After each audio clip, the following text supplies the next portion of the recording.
You're listening to the We Are Libertarians Podcast Network.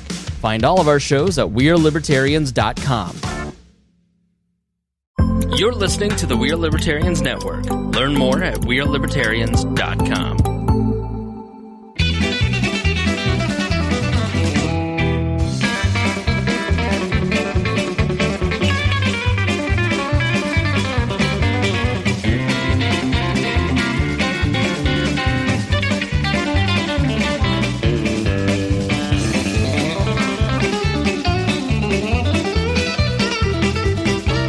Welcome to the Boss Hog of Liberty podcast. This is episode number 375 of Eastern Religious Favorite Podcast. Jeremiah Morrell, joined by executive video producer, audio engineer, man with all the flush toilets, Mr. Zach Burcham. One's enough for me, and I'm happy.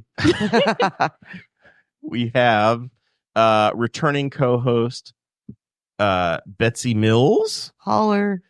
We have Sara Morrell, also known as Sarah Potter. That was your stage name on the show back in the day. Okay. The OGs of the show will remember that. Yes? Yes. Sure. Okay, she agrees. Absolutely. And then The lovely Sarah Potter. the lovely Sarah and then Potter. there's like legal, freedom defender Sean Rao. I have my own title. Yep. It's a legal name.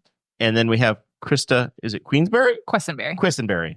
See, this It is... throws everyone for It's a a loop. weird name. I was trying to cheat and look it up so that I could see a printed version of it, but I said, no, I'm just going to go shoot from the hip and see how bad we can make What I balls. tell my students is it's 11 letters and starts with a Q, so you're not obligated to use it. Fun fact It's never about going to be a Wordle, I'll tell you that. fun fact about her last name. We've been together. It's not dating, like 18 years. And for at least a decade, my sister Mandy could not pronounce her name. Eventually I just sat her down. I was like, it's Quesenberry. It's Krista Quicksand. Ooh, I like it. Better watch out. Also, at her brother's wedding rehearsal, the pastor kept screwing it up during the rehearsal, and I grabbed him and I'm like, "You're officiating this wedding tomorrow. It's Quesenberry. Get your shit together." It really happened. Nobody in my family hears it. 'cause What's your we're just favorite like- mispronunciation? My favorite is Quesenberry. Ooh. I was like, what about all of those letters made you think Spanish? Queso. One of our good friends from Penn State calls her King's Cherry. Well, we're excited to have Kristen Queso Berries here. Krista. Thank you so much. I Uh, appreciate the respect. You got the last name and you didn't get it first. I said queso. I like Today's- queso. So honored to be Today's. here. I I'm didn't sorry. let you finish the joke. I'm sorry. I'm sorry. I celebrated with Betsy just before we started the show, and I said, "Don't hit my broken finger" when she high fived me, and then she panicked and saw my black. What the hell fingernail. happened to your finger, man? Well, if you listen to Patreon from last week, you'll have the full story. Okay. I was behind. building a Christmas present, and it went horribly wrong. For Pinky. We are going to talk year in review, some national news, some sporting stuff, and then at the end, we're going to talk about Christmas since it's in the rearview mirror. This is your special Boxing Day edition of Boss Hog Liberty. The show is about our lives in rural Indiana. We're here to push your boundaries and make you think as individuals. Sometimes we'll provoke you, other times we'll make you laugh. Hopefully, you'll always learn something new. And today, I got to cry. Patreon. Got to say thank you to those that donate $50 or more a month to get a mention at the top of each and every episode. Those folks at this time are John Phillips, Andy Moore Buick, GMC over in Fishers, Indiana.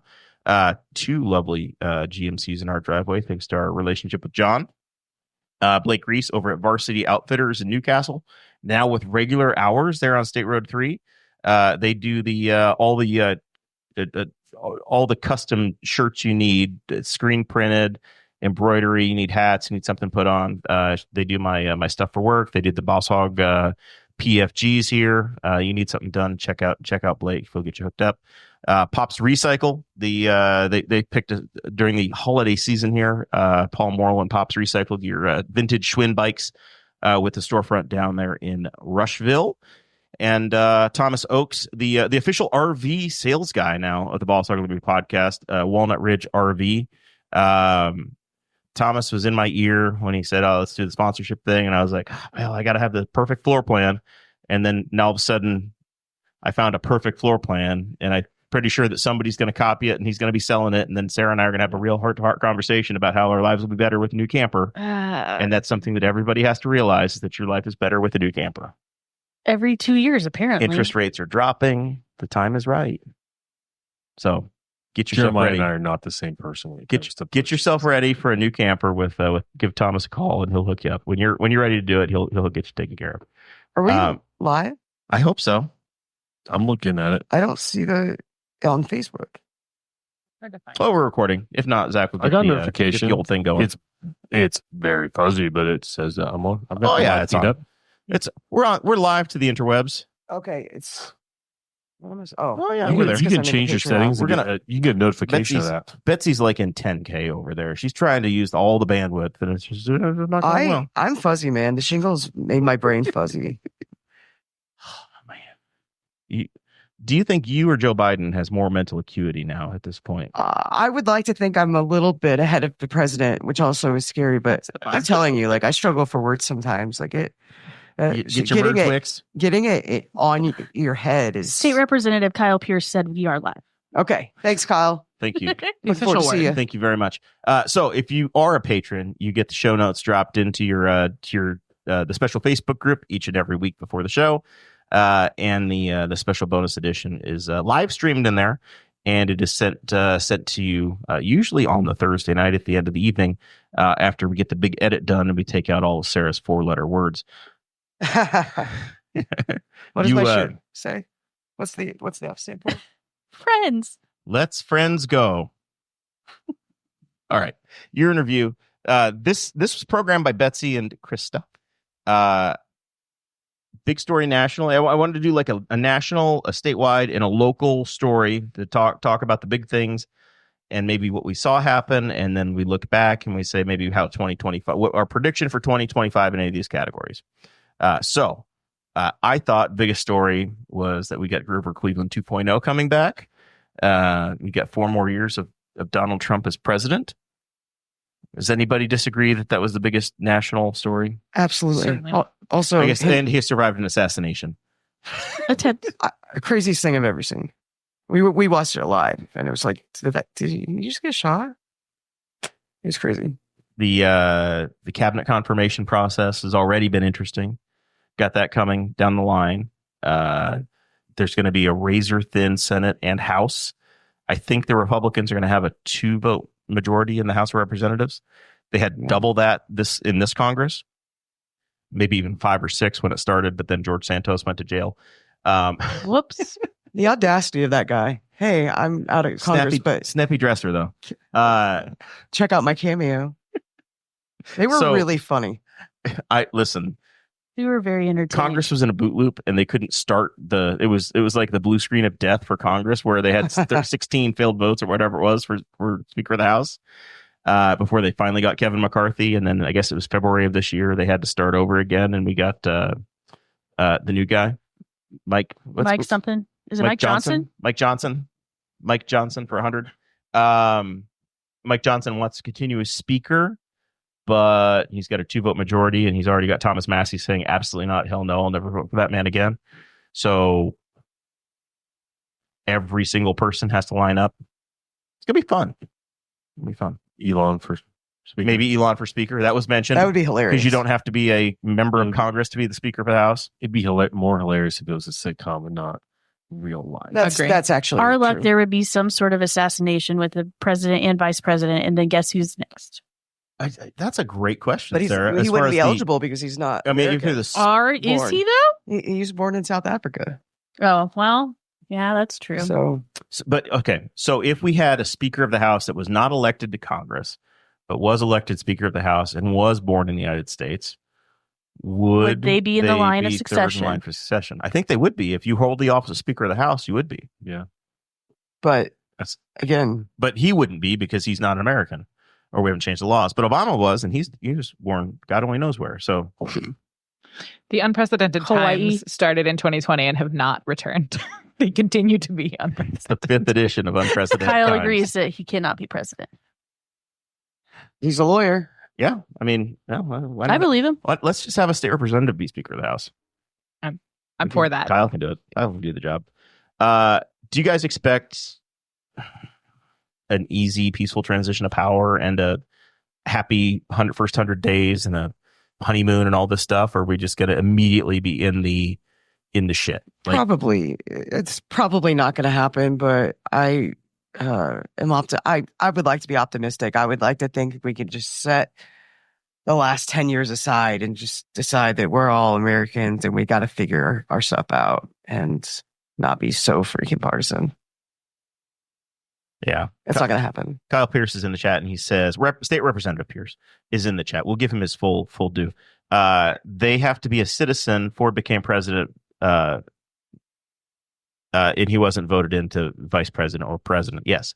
But theoretically, he was elected to be a member of Congress. Right. That's the thing that's tricky. Right. Is it's like if you had this weird third tier person, say Matt Gaetz, who's not a member of Congress, was chosen to be the Speaker of the House. That'd be really just pulling a random name out of the hat of horrors.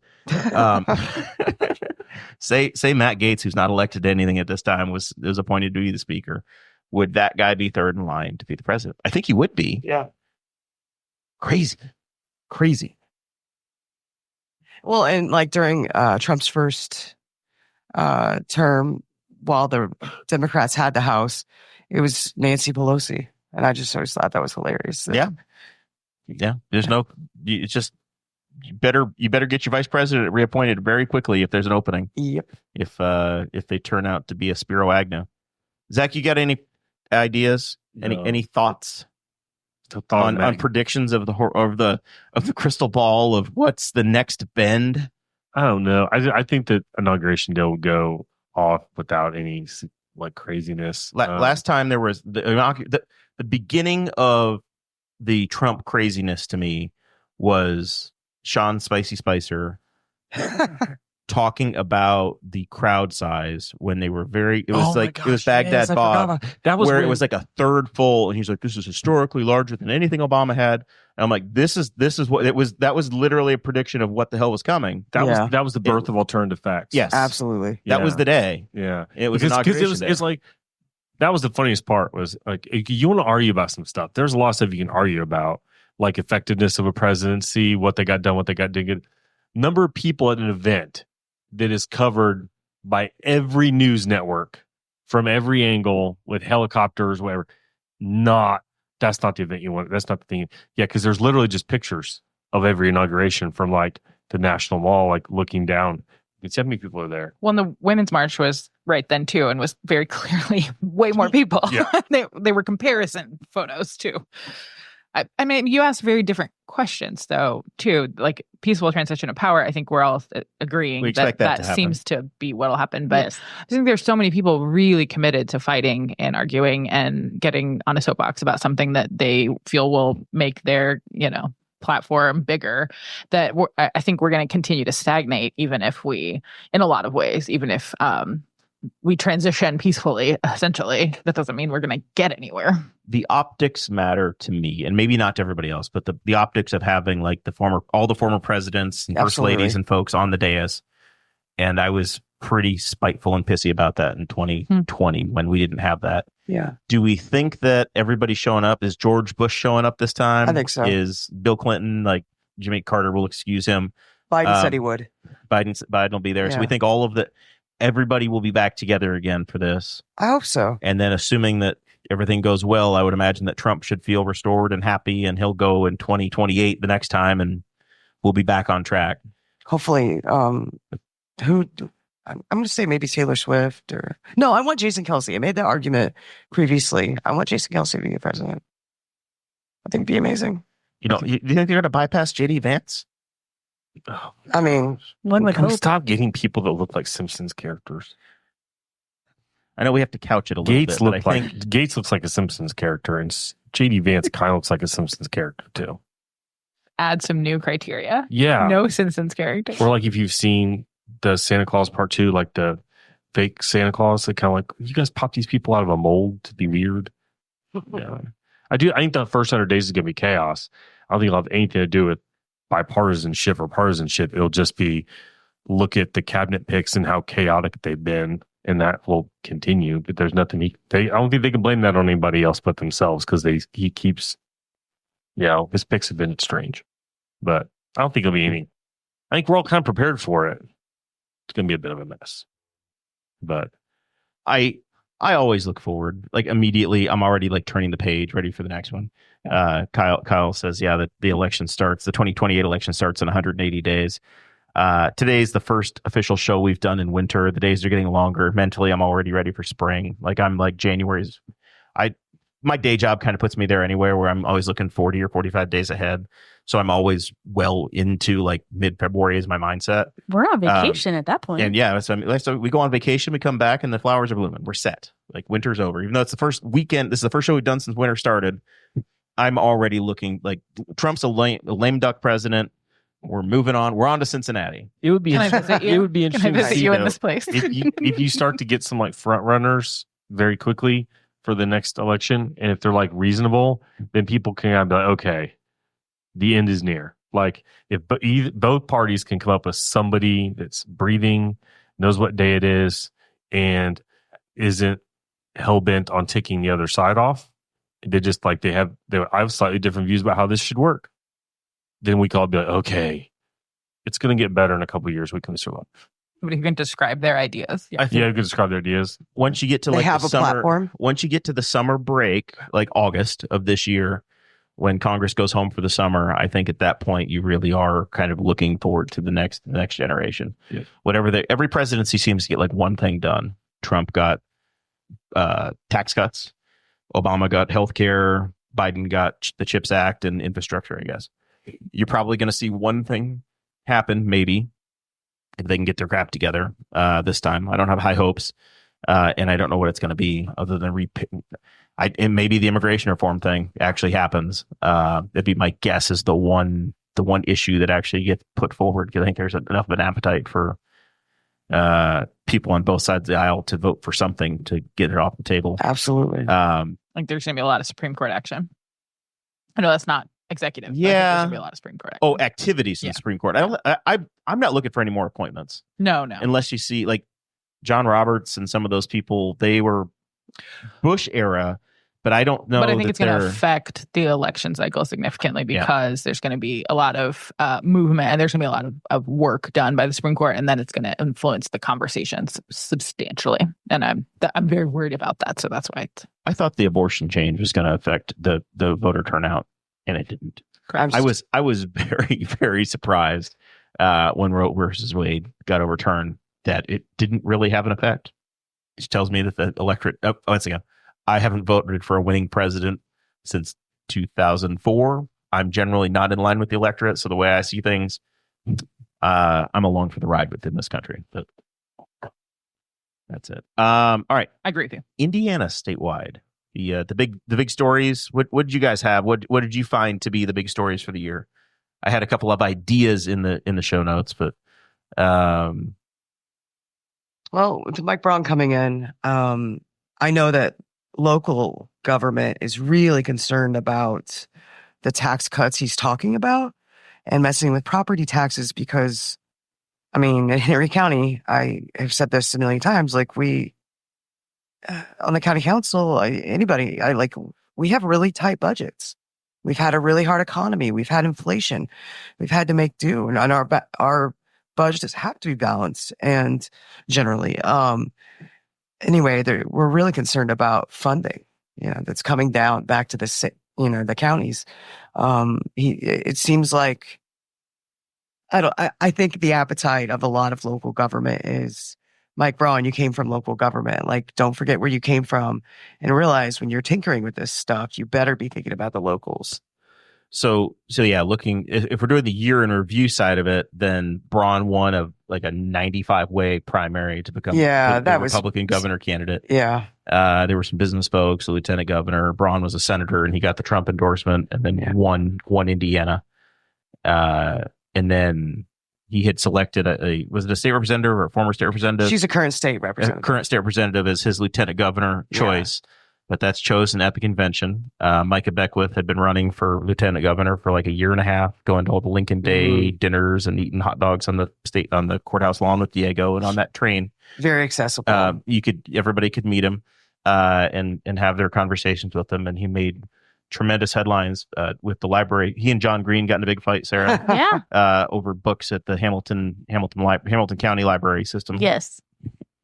So at the convention, he won. You were a delegate, so you got to experience it. But that was one of the probably the, if not the biggest, the second biggest political story in Indiana. Absolutely. Of him winning the lieutenant governor nomination. It was really unexpected. But I mean, it's kind of like Diego from a few years ago. Like, if you go to all the Republican events, if you travel, if you like, everybody in Henry County, like in Republicans, everybody knew Diego. Diego came to all, like, tons of our stuff. It was shocking at how much he was in and he familiarized himself. And like, if you put in the work and you run for the right office, a grassroots campaign can actually still be effective in Indiana. And it's always like, I'm not the establishment candidate. Mhm. Like, and you get a lot of rebels at state convention, people who run for delegate that aren't there. A lot of them are very extreme. And so, they hate the establishment generally, and then they pick the candidate that's anti-establishment. And the establishment has been viewed as being Eric Holcomb and that administration over the last 8 years. Anybody tied to Holcomb, which I love Eric Holcomb, and I won't apologize for it. I think Eric Holcomb. I don't know. Since he got the beard, he just turned. His COVID beard just. He dropped 5 approval points to me. So. Oh man. Well, I for me, it's a little bit personal. Like, he put the beard in his official portrait too. By the way, they did that unveiling. He's trying to look like JD Vance. Just from a really personal angle, like, and I know a lot of his family. His mother-in-law's like one of my favorite Facebook friends. She's just such a gem. But I feel like Eric Holcomb's his version of Republican identity included people like me. Like, I am really grateful, and I've said this to him several times, like, being an openly gay woman. I thought it was folks that wear sunglasses inside and a Wayne's World hat. I wasn't sure what people like you meant. Remember, the beard would work with that look, I think. Yeah. But yeah, we're in rural red Indiana, and I'm an openly gay Republican, and there have been governors who made me feel really uncomfortable, and like I didn't belong. And Eric Holcomb's version of politics is just going through the list of governors, trying to remember who that could possibly have been. It's a riddle, but anyway, I feel like he made space for that. He wasn't just give it your 2 pence, harping on social issues. And anyway, personally to me, that meant a whole hell of a lot. But yeah, I mean, we'll see. Also, like, a lot of friends who aren't involved in Republican politics or politics in general, or friends from college, are like, how the hell does being a gay Republican work? And I'm like, actually really well. It's been a really good time.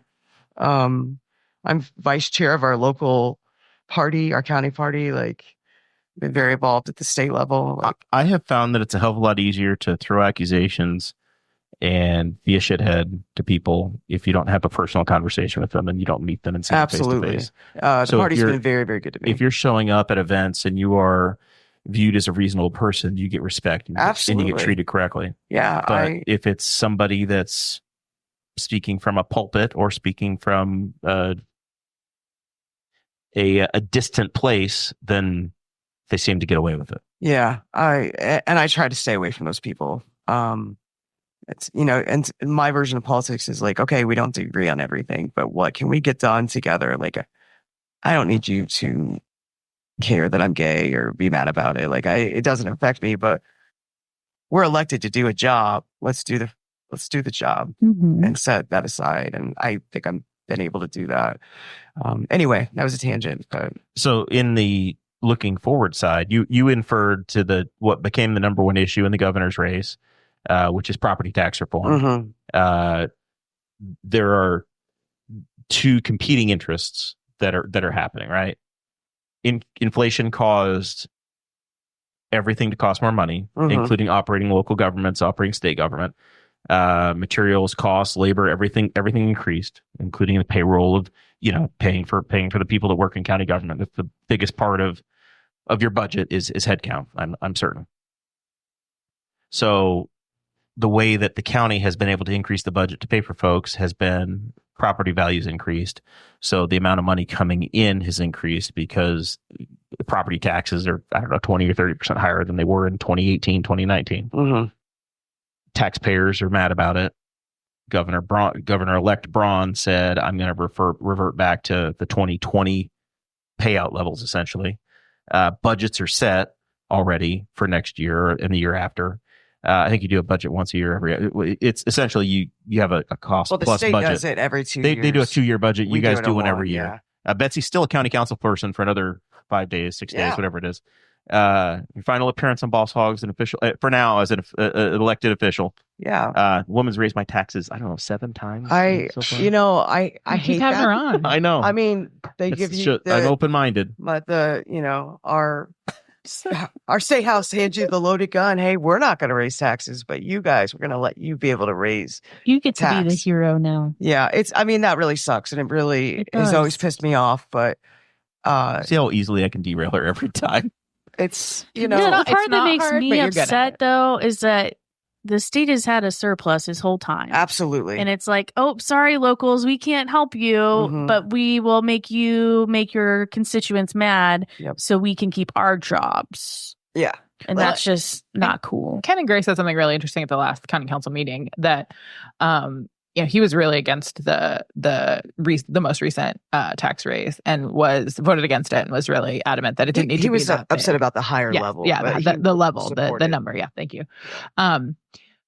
He wanted the lower level, and he said at the last meeting that actually it might have been the right move because you need those buffers, and that actually because of what's happening at the state level, we're going to need that money. And he to concede that for Ken to concede that I thought was really both powerful and a harbinger of what's coming, and nerve wracking, I think, for those who are making the decisions in the next. It's terrible, and I mean, when people talk to me about it, and people have been, I think they understand. It's all been about public safety, like the jail tax, which I didn't vote for because I wasn't quite in office yet, but I supported it.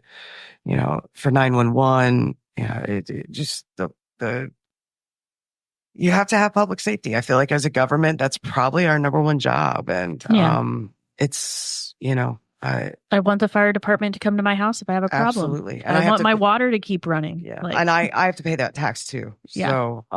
So, So looking forward, we have 50 senators and 100 representatives, co-equal branches of government. If something's going to happen, it's going to have to flow through those two chambers, and then the governor will get to say yes or no to it. Right now, we have 10 Democrats in the state Senate, so it's 40-10, an 80-20 vote. So it's a supermajority for the Republicans on the Senate side, and there are 70 Republicans and 30 Democrats. So there was an era where we had very split government. It was about 50-50 in the state house, 49-51 kind of a deal. And if they didn't want to have something happen, one party would just leave the state. right. It happened I a few remember those times days. where they would just abandon the state and nothing would happen. Jump on a total bus gridlock. and go over to Illinois. Yes. Now the Democrats don't even have to show up. They don't have to be a part of the conversation. So the Republicans can do whatever they want to do here. It's going to be very interesting to see what happens as those two competing interests are hashed out. And I'm very much looking forward to that conversation of seeing rural counties like Henry County that don't have a lot of growth. You essentially have had 50,000 people here for the last 40 years. You 10,000 of those don't pay taxes because they're sitting in a prison. Communities like that versus Hancock County, where you drive across I-70 and you see the number of new home starts and the absolute, they're going to be rolling in money like Hamilton County has been. Yeah. And those two communities working under the same tax structure is what folks like Representative Pierce are really going to have to dig into. Yeah. The donut counties. Absolutely. And we were driving around the back roads of Greenfield last night going to Krista's family's Christmas dinner. And there were lots of buildings I had not known were there north of 70. I mean, just huge. No, the warehouse is absolutely just crazy. And Would you say the development is coming our way? yeah, I mean, I've been saying that since I tried to get involved. Like, it's coming our way. And I'm proud that our local government is aware of that and trying to be strategic with regards to infrastructure. And I'm not saying we're going to be Greenfield or Hamilton County, but That growth even is naturally going to move I-69, east. like if you look along I-69 north of like the Noblesville Fishers area, how much it's spanned out there. Like, I mean, that was Anderson is Hamilton Town Center Indianapolis. was not a thing 10, 15 years ago. Not No. the way it is now, but It's insane. It's and that's the way, you guys all go to Indianapolis on 70. I go on 69 because my house is Very close. very northwest Henry County, and Some of us just take 40 because we don't want to take the. okay, We won't take the camper on 70 anymore. yeah. But just the don't want development, to take the big the big pothole road. the development has just in my lifetime has been absolutely insane. Like Castleton used to be the far northeast side. Now it's Anderson, which just got a Chick-fil-A. Yeah. They're getting a Chipotle. I just I wanted love to that. come this way. Yeah. We finally got Jimmy John's. That changed my life a little Anderson bit. has come a long way since the biggest plan to fix it was to flood them all. And just put it in a water feature. I wanted land for that. Like I was like, it's one of my friends who was a realtor. I was like, I want lakefront property. Like I want that. So, but the people didn't want that, and that's how it went. But Any predictions for what's going to happen in state government in 2025? No. Any we'll see. expectations? It'll be interesting. Like I go local, like city government stuff, and they're feeling the pressure. And then there's other things. The state just gave the state police like a monster race, which you think, well, how does that affect local? It makes it really hard to keep local law enforcement because this city and county have a very difficult time paying a competitive wage to local law enforcement. As wages increase for one department in one county, that triggers the next county to need to increase. Mhm. And I think Henry County just got with some moves that were made. They just got to the mid tier, kind of in line with the averages in the area. And that's been a big point of discussion in local government. And we've had a lot of pressure put on us as a county council, and we're all like, yes, we want our law enforcement officers to be good, well trained, and we want them to be paid well. It's a job there are hazards, like you get shot at. And there's a reality to it that you don't want to just be the training ground for more expensive departments. And that's been a huge problem for us where I think the number that Sheriff Sproul said was about 27,000 to get somebody fully trained up. And so we have all these young officers come and get trained up at our expense. And then they bounce because they can make $15,000 more somewhere else. Mm-hmm. And they'll commute the 45 minutes to make that happen. And the latest officer that just joined the sheriff's department is actually one that went the opposite direction, where it's somebody that was IMPD that lived in Henry County and said the wages are good enough.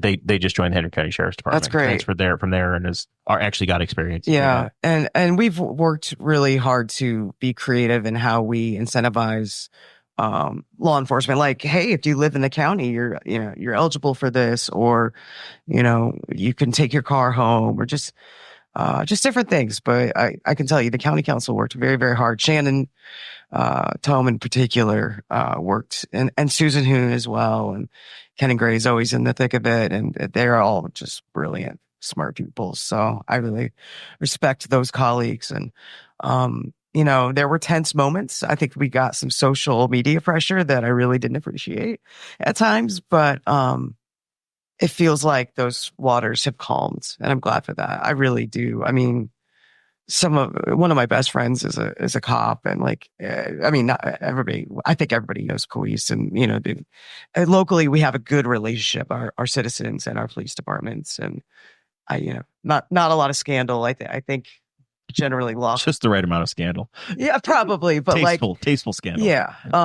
Keep it interesting. I think there's a lot of public trust in our local police, but anyway, I'm proud of the advances we did make, but it's tough with the donut counties, and the state police as well. I'm letting a pause go to make sure everybody's good on the local on the statewide before I roll into locals. Betsy, you are completing your term.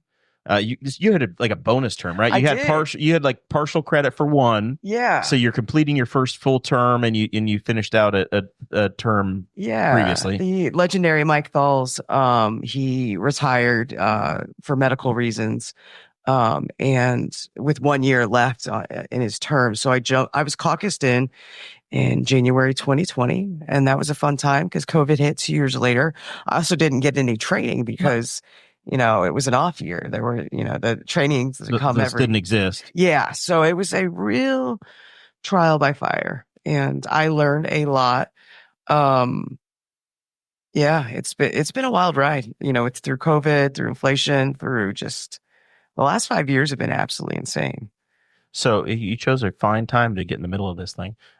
So in my view, the biggest political stories that we had in 2024 all revolved around the May primary. Yes. Because we had no local election of any sort in a partisan way. I guess we did have some school board elections, but the May primary was the big election. And I think the biggest story to me was Councilwoman Susan Hoon defeating Bobby Plummer for a county commissioner seat. Yes. And it's been it's so odd to have that happen the beginning of May. Yeah. And we still haven't. I saw a quote. They still haven't changed I saw jobs a quote yet. from Bobby Plummer. I was like, why are they? Oh my gosh! Like, yeah, to be voted out 7 months before, and just to have that time, I was like, what is? I was like, oh, she got. That was like in May. Oh, yeah, such a long time. And to Bobby's credit, I'll say this: she continued to show up and do the job. Yeah, it was a quote. They were talking to her about something. She was giving information. Yeah, or whatever. she never let up on the gas, and I think that's admirable because I think a lot of people would just be like, "All right, I'm going to mail this in." Just phoning it in. Yeah, no, she did not do that. So she stayed engaged, and I don't. Has there been a caucus yet? I know that she had indicated it she is scheduled. Because Susan Hoon is moving into that role, and she has 2 years left on her term. There's 2 years left for that district county council seat. Yes. And the party faithful from those precincts, I assume, will get to choose the person. Third, right? She's the east side of the county. Yeah. Like it's like Henry Township doesn't count, and then it's like everybody center east. Yeah, and like Blue River Tri. Now, where I live in Jefferson, we just got pulled into that with redistricting. So you live in the district. You could run. Oh, no. Let me, no, I'm not one of those people. Let me read. What do you mean by those people? Stony Creek. Amongst Stony Creek. It's as I'm aware, it looks, Ed Tarantino has announced that he's going for it, our former commissioner. And I do believe Bobby Plummer has expressed interest. So, it'll be really interesting. But Susan moving into the commissioner's office, it's been a pleasure to work with Susan over the last 5 years. She is a very, very intelligent person and very analytical and really works hard. And I've enjoyed our intellectual discussions and debates, and we often are thinking alike on things. And I think she will do very, very well. I think her training as a person on the council for the last 6 years. 6 years. Will make her a strong commissioner. So I look forward to that. I'm happy for her. She originally ran for county commissioner. That was, I think she had an independent run for county commissioner, and then 2 years later did win as she's ruled ineligible. Council. We've had a lot of drama locally, I think, in the last. It's good for podcast ratings. It is. I think we're all right now with regards to drama, but anyway, I think Susan's going to do a heck of a job. So, amongst the those in front of microphones, any predictions for 2025? What it's going to bring? What we should expect in the way of local government? Probably a higher sewer bill again. If I had to guess. You think they're going to raise our sewer rates again? I hope not. I hope not. No, because the water bill. Our water bill just went up, and it's Well, just about one good reason not to have your sewer working. Okay. Man, if my bill is not low. Do they prorate you for that at all? No, because it's I've based had on his times water where consumption. my water bill is you should have used less water this month. So you should see a nice lower water bill. I should. That's such a bad reason. I'll tell you what there are times where I've got my water bill and I'm like, I don't understand how this is a thing. Like it's been higher than normal on months where I was camping every single weekend. So I was gone. Home. Yeah. And I think my father-in-law's been borrowing water. Not that much. Not like in October. In October, I load 43 gallons up and I leave and I don't. That's the 43 gallons I operate off of for the rest of the weekend. So I don't know. Maybe April's been doing a ton of laundry. You have been some doing very. a lot of laundry. You have Maybe your kids are spraying each other with hoses. I have a kid who 100% could do that. Yeah. Yeah, I have a. You got a chaos monkey, like It's anything. warm Yeah. winter weather. It's time for Yeah. water Somebody- sports. Showers for 45 minutes. Like, He did do that while the plumbing was the problem, and so Oh I my kept the God. basement dry, and then right before they came to dig and had to go in the basement was like underwater. I'm like, I asked my wife because I was here. It was a Thursday. I was like, "What happened?" And she's like, "Oh yeah, he took a 25-minute shower last night." Sir, I was you like, are just beginning the long shower season of teenage boys. oh, gross. No, they are. Thankfully, I'm not there yet. I've got a few more years. The oldest one, it doesn't even want to see a romantic thing on TV. If anything approaching courtship on a television, he leaves the room. Yeah, so I've got a couple of years. I'll take it. So local government predictions? I just I said that because they're my smelly. I don't know what you people are doing. You know, Get that BO under control. Yeah. Yeah. With regards to county council, we've got 3 new faces coming in, or one's. No, I can't even say that. they're new. Jay Davis is coming, and he's Jay been around Davis, government for a he's very very long time. Familiar new faces. I love Jay on a personal level. Like he's just like salt of the earth, like such a good dude, and he had been with the sheriff's department since 1985, and that's the year I was born. And to me, he's a true public servant, and he's a kind of behind the scenes guy. Like he does a lot of good work, and He seems like the kind of guy who'll also listen and not go into it with like, this is how I feel on stuff that he should like.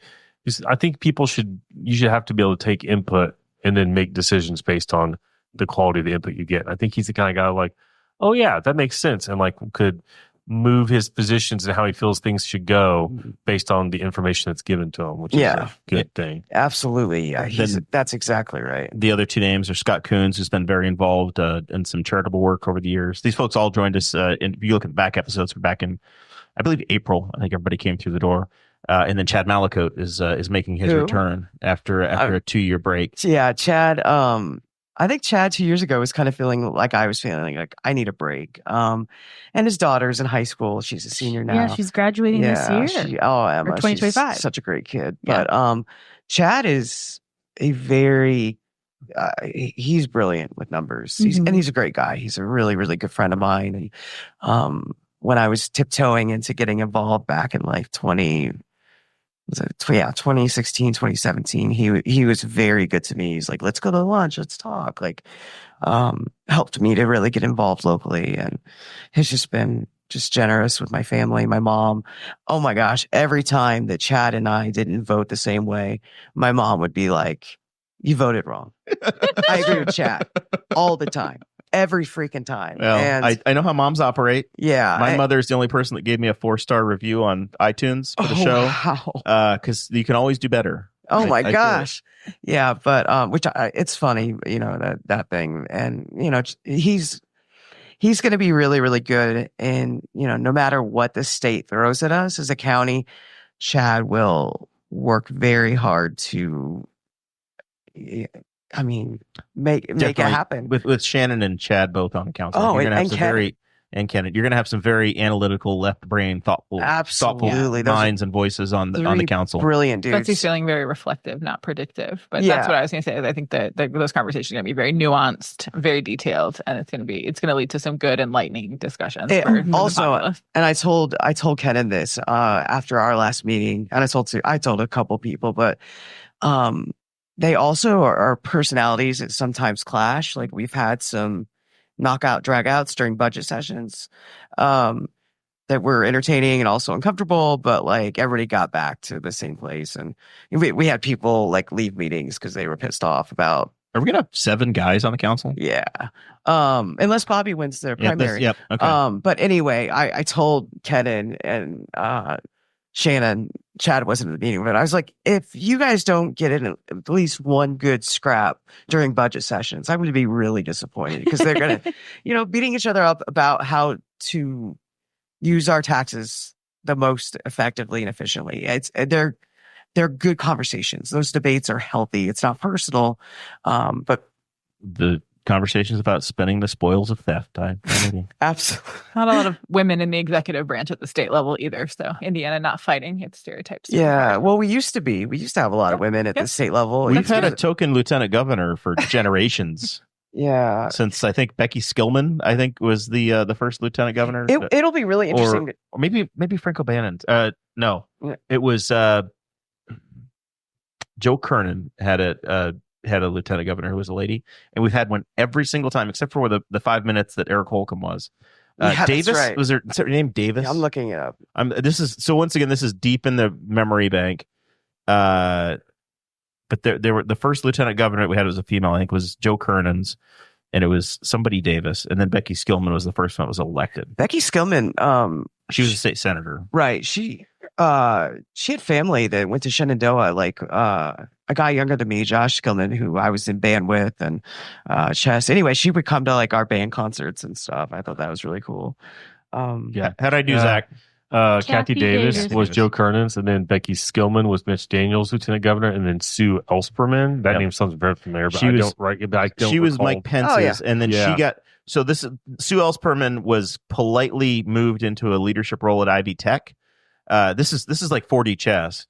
Ellspermann moved to Ivy Tech so that Mitch Daniels' guy, future Governor Holcomb, who had failed in a bid for U.S. Senate, could become lieutenant governor, and then a week later, Mike Pence gets chosen for vice president. All of a sudden, they had 100 days for Governor Holcomb to be formed. That was a crazy 100 days. Could have had Governor Ellspermann.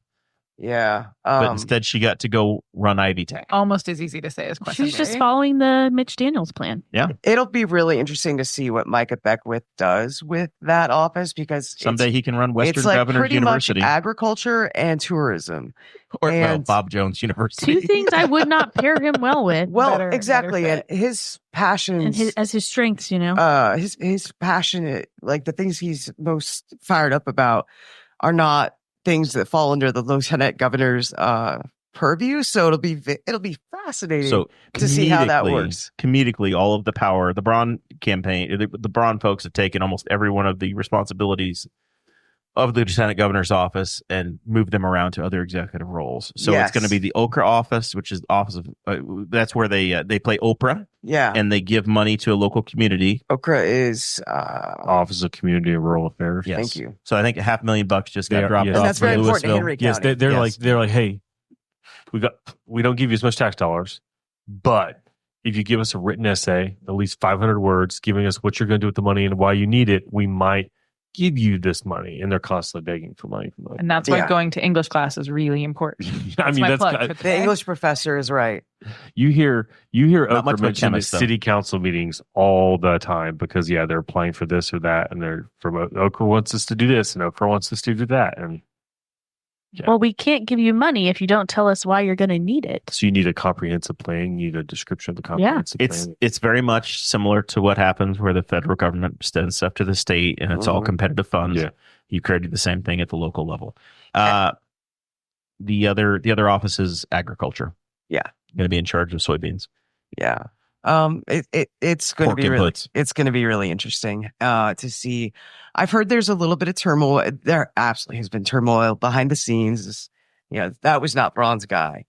He wanted Julie McGuire. And so, but they both, they came together at convention and said, hey, this is the team. We're Republicans. Like, we're going to move forward. It'll be fascinating. I will be watching on the sidelines with popcorn. See how it trickles down to the locals.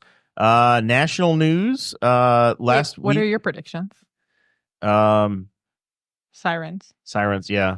Downtown living, guys. I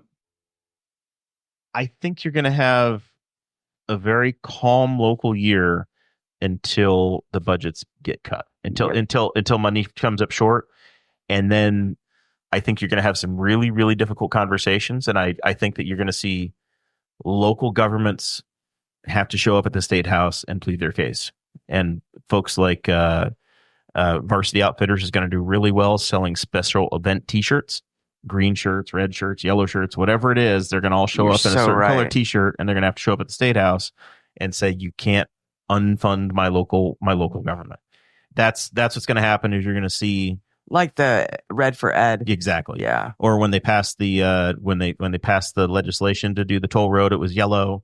You know, you're going to have a special event, special coordinated deal where you're going to have a hell of a lot of local government people show up at the state house, and you're going to have that conversation happen. Yeah, and I think that's probably my prediction, is that the local governments are going to feel the pressure, and then those two interests are going to compete. It'll be, yeah.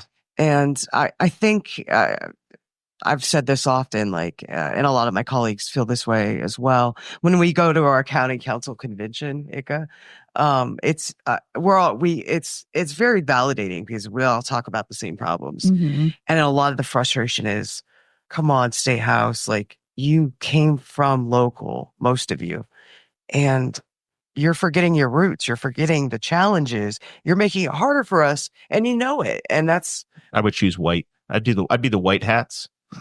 I would be the good guy. white out. Man, Yeah. if I could pull out, I'd choose white. Yeah.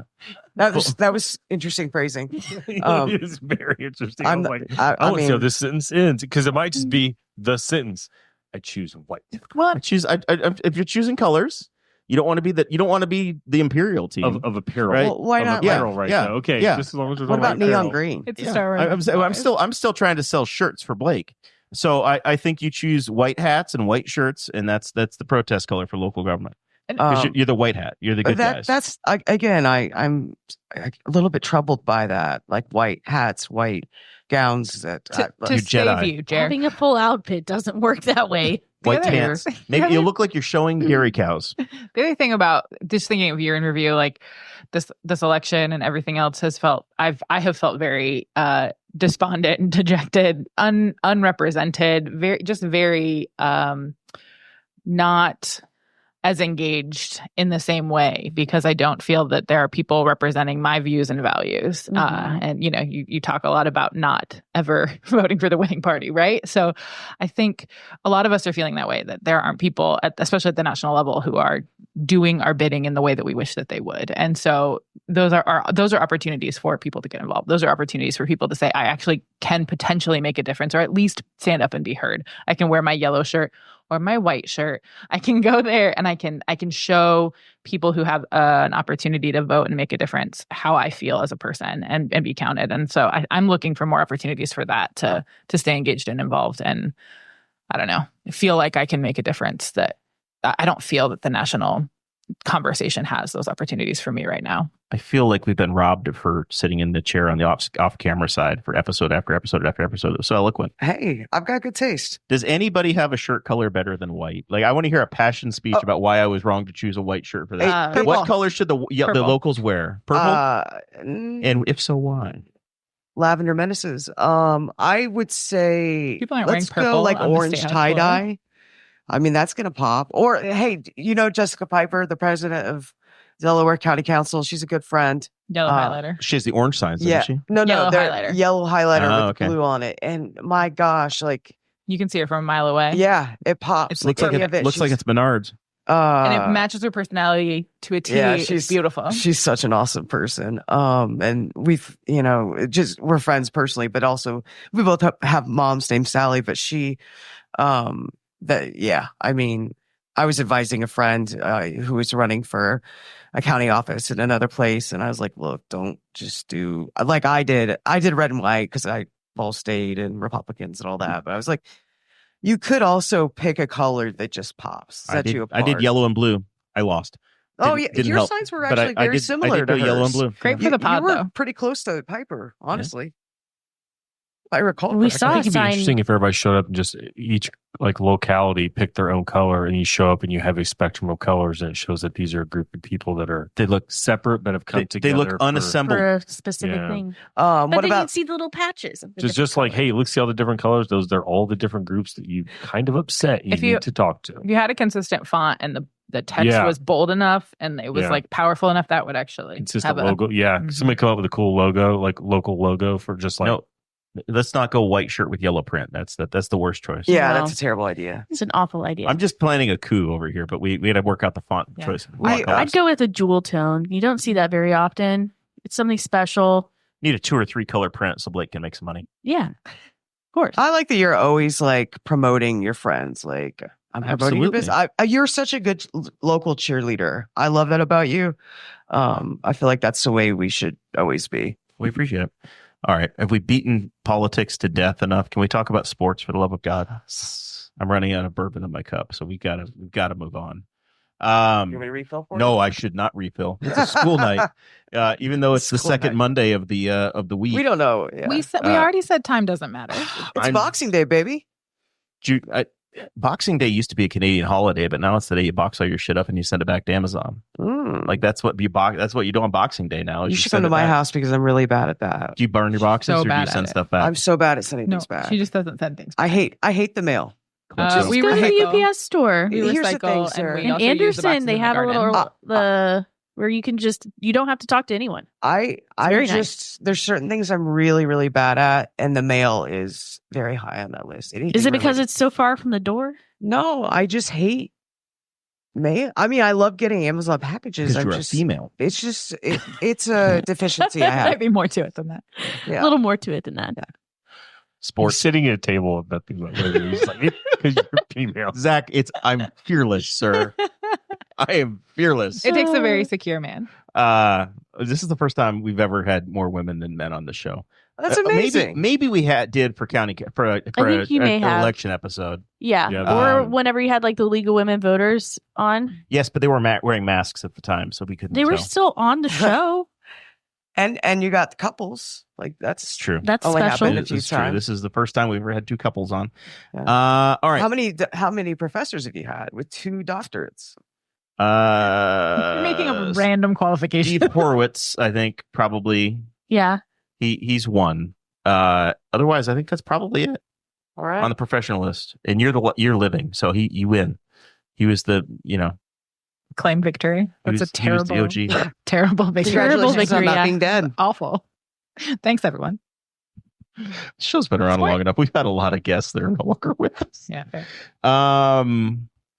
Like a little Mount Rushmore of we just need little busts. I'm sorry, I don't have a montage of them at the end of the show. in memoriam of everybody we've buried that's been on the program.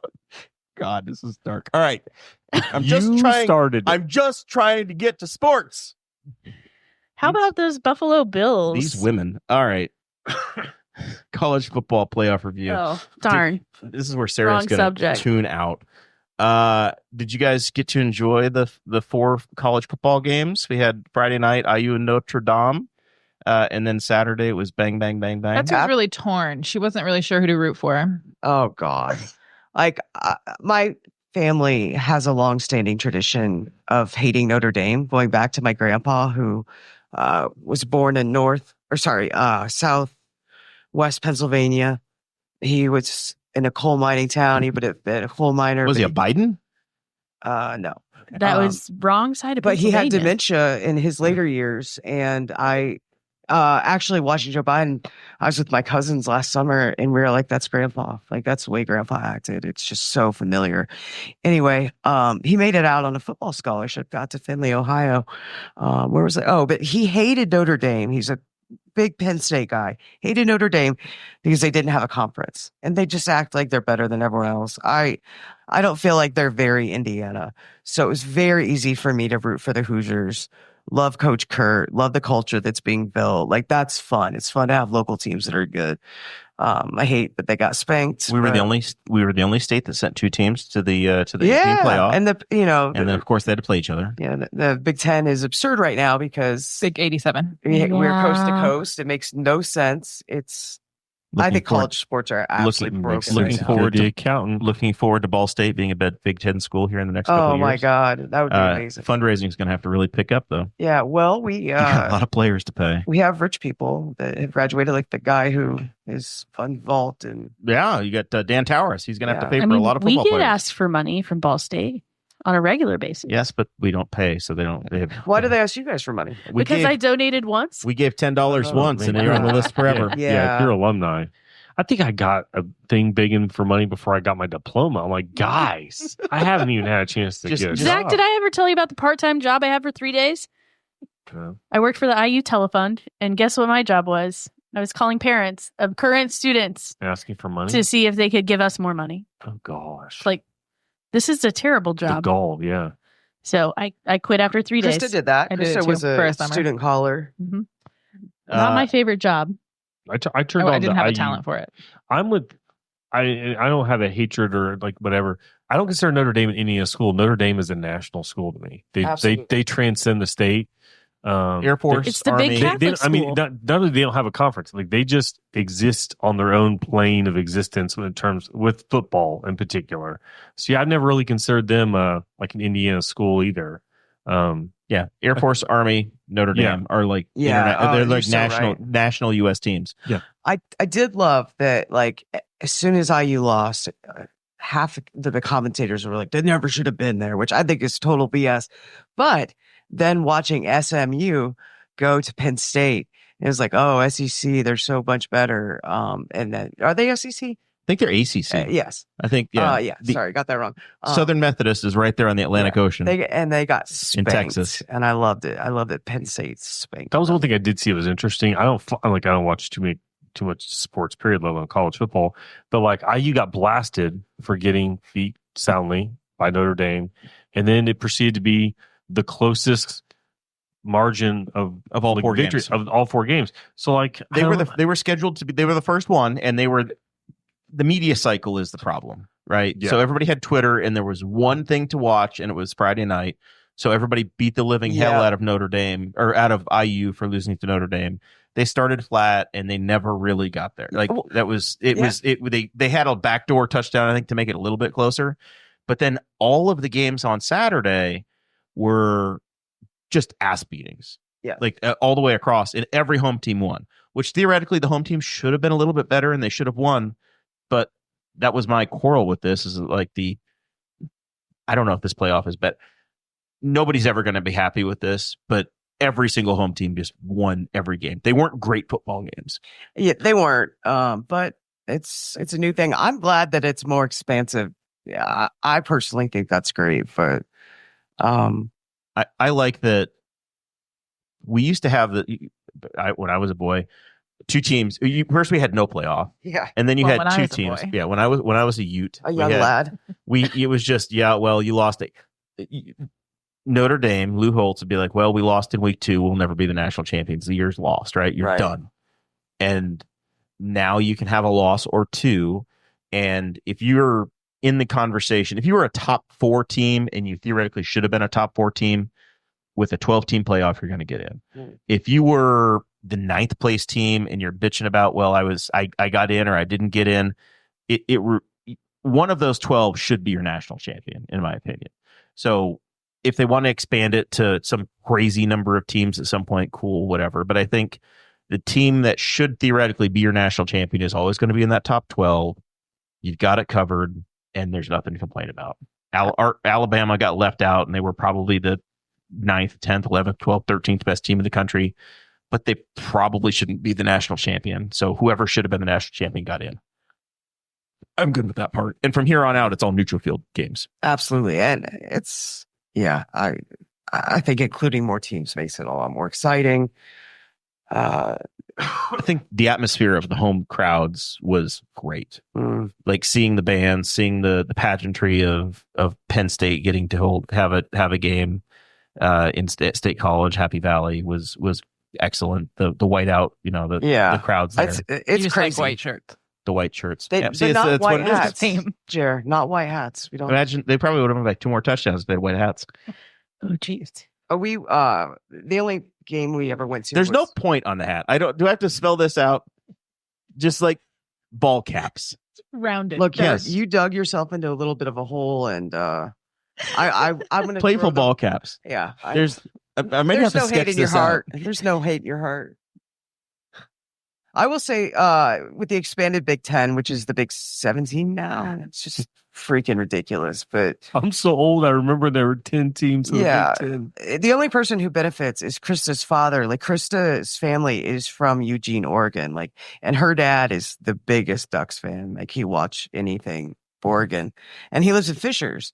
And so now it's like he can see his home team in person because of this stupid alignment. Anyway, I'm happy for Tony, but It was nice of them to do that for him, but probably not. I love all seeing the other duck people. in the White River, just cruising down the White River. That's just freaking hilarious to me. USC plays games in West Lafayette. Yeah, that makes no sense.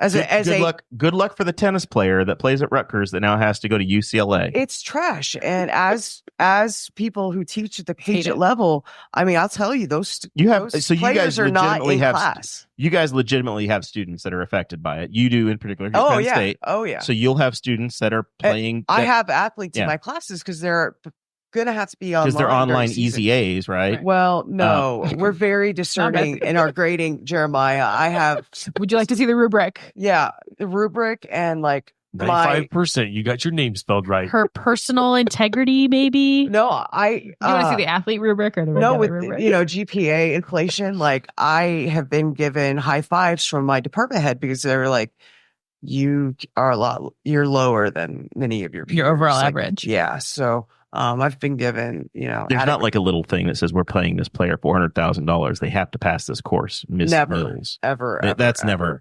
Those things, those shenanigans don't happen. And I've had several children of very famous people, and they've all been like just absolutely stellar students. Like it's like I'm going to treat you just like anybody else. And they didn't tell me who they were. I figured out who they were. I was like, holy crap, you're one of the most famous athletes, kid of all time, or your parents are billionaires. And they were really great. Very good. We like to pick on.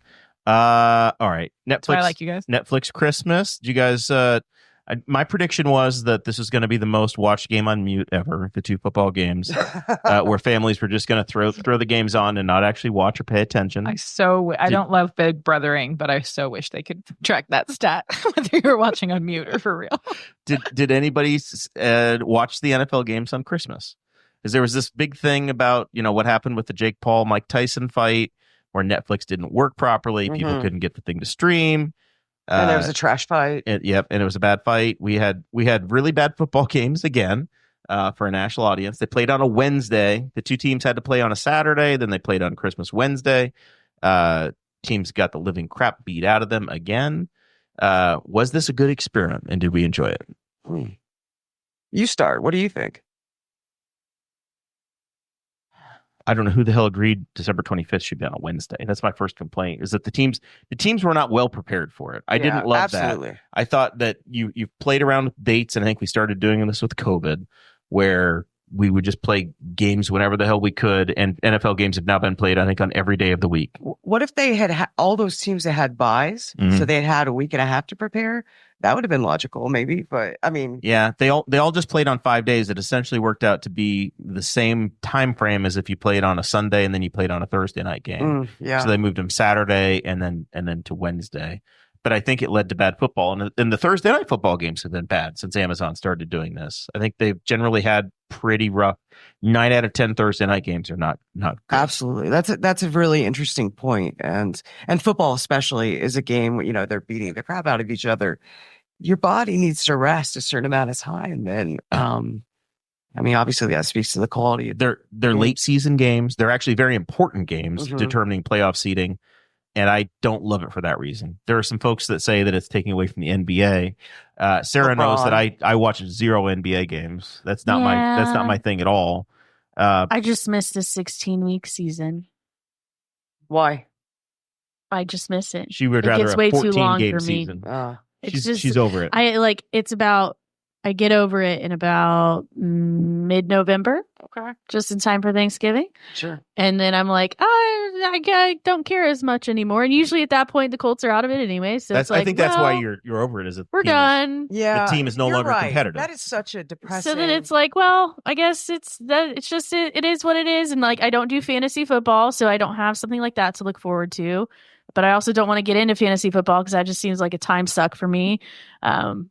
Because I'd want to be good at it. Well, actually, our league through I don't love the app, but it does this thing where it will set your lineup for you. Yeah.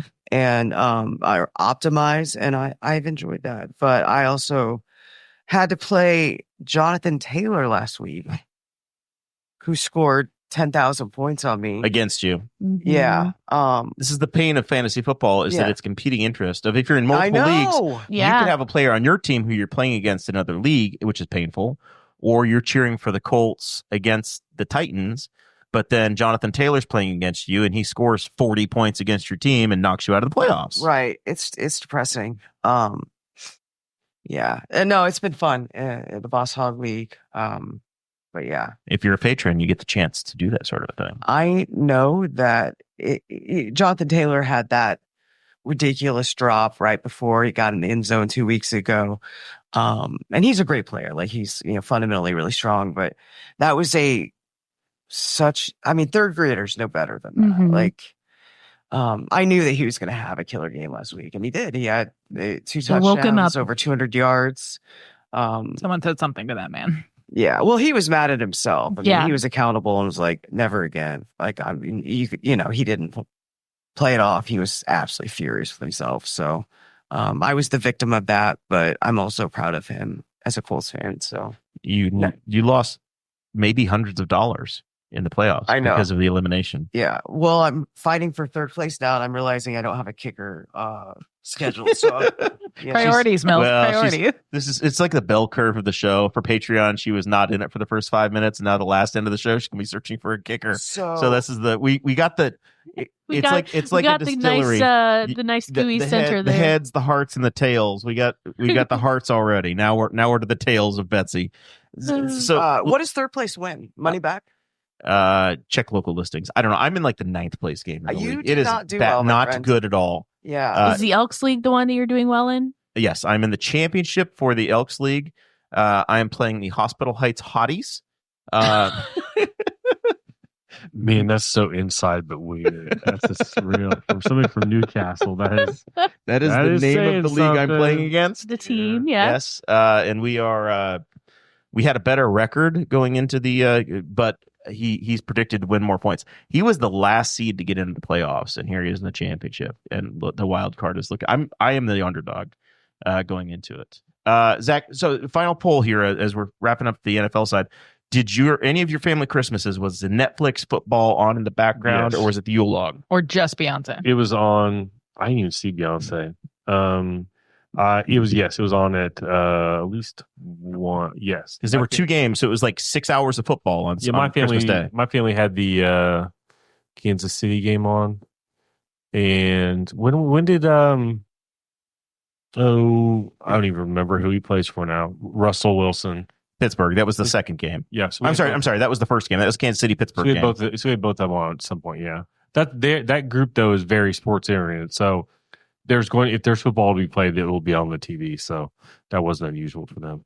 Sound on or off? Sound off. Yeah, because people were talking. Krista and There were Betsy. even chairs with the backs to the TV. I can live with that, by the way. I wasn't. I would know.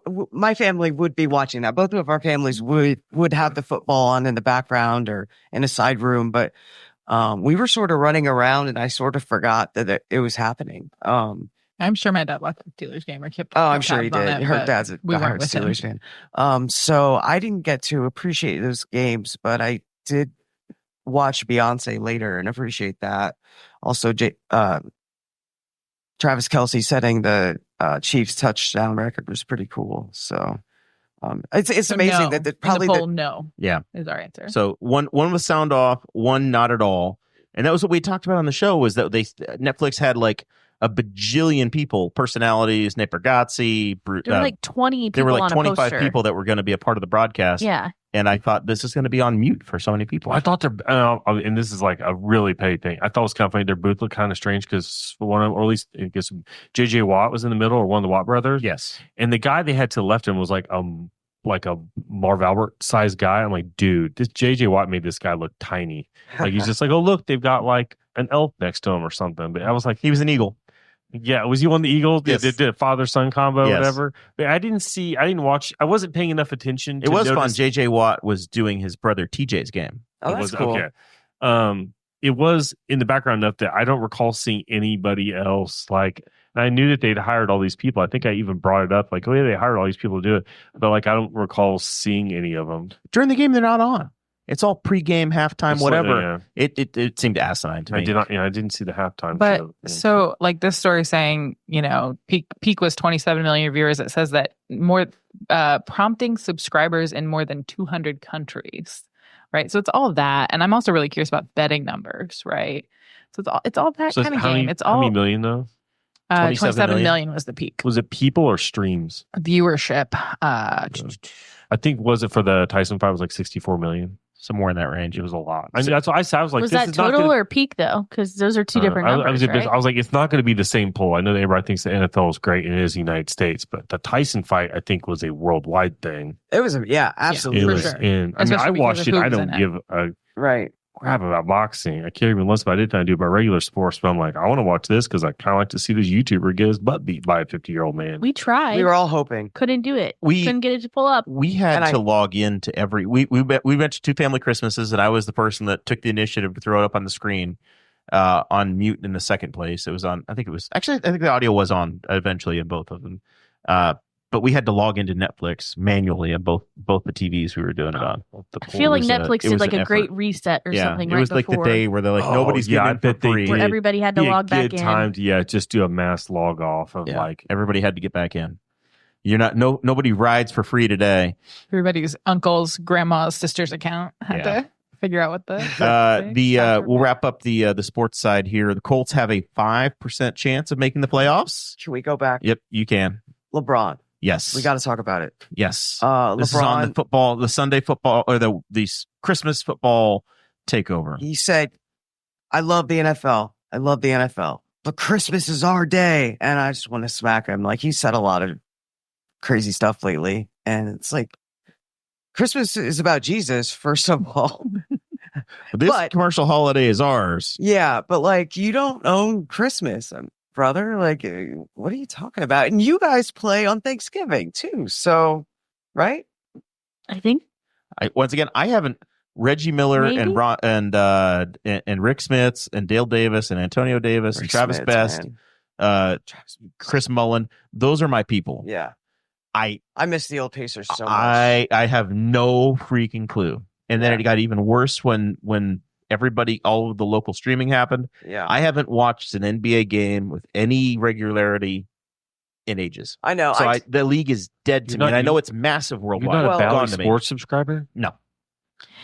More people know who the Pacers are internationally than you would think. Sarah and I will be on a cruise. We're on cruises. And we'll say we're from near Indianapolis. We don't say we're from Newcastle, Indiana. Yeah. We say we're from Indianapolis. And they go, oh, the Pacers. And then they'll name a player. And not the Colts? It'll be Exactly. They'll say, the Pacers. Yep. And it'll be some guy, a bartender from the Philippines, and he will know more about the Indiana Pacers than I do. I guess that makes sense. I mean, the NBA really has done a good job of expanding internationally. The NFL is working on it. Like, they're trying to make Germany the Colts fan base. Like, it's weird how they target like basketball is a more universal sport worldwide. As the NFL is kind of trying to compete with soccer. Don't talk the Germans into white hats. I'll tell you that it does not go over well. Whoa, a lot of people get upset. We just keep coming back there. But like soccer, you just need a hoop and a ball. Yeah. So it's other sports like Brazil isn't going to care about American football because they like worldwide football spelled with the U. Yeah. Colts have a 5% chance of making the playoffs. You're telling me there's a chance, seed. though. That's a chance. They need the Bengals and the Dolphins also have like less than a 10% chance of making the playoffs. The Colts need to win both their games, plus have the Chargers lose their 2 games. They play the Raiders and the Patriots, 2 of the 5 worst teams in the NFL. You need to beat the Chargers, who are sitting there in the 7th seed. It's very unlikely, and it would have been the Colts would control their own destiny if Jonathan Taylor hadn't dropped the damn football and lost the Broncos. It's so game. shameful. Like that was the point. That is like the Sean Spicer press conference. That is the line in the sand right there. And that's when I said the game no longer mattered. Hey, I totally feel you though. Like, as soon as the Colts are eliminated from postseason, it's like what's the point? I got to beat the Hospital Heights Hotties in the fantasy the Elks League. It gives you a stake. That's what fantasy does. It gives you a stake. Gives you a reason, even when nothing else matters. Now you just need to bet on a 17 parlay to get through, just enough so that it hurts.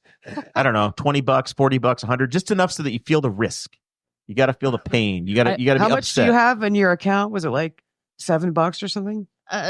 She is. I had a tremendous bunch of amount of money money. and then I cashed it out, and then I think I left like $20 in there. I have a student who's a student athlete, so he can't bet, and he's always grateful for that. But he's so sweet and he's so wise, and he always says when betting comes up that he's like, I'm so grateful that watching sports is still fun for me even without betting. I'm like, you adorable little baby.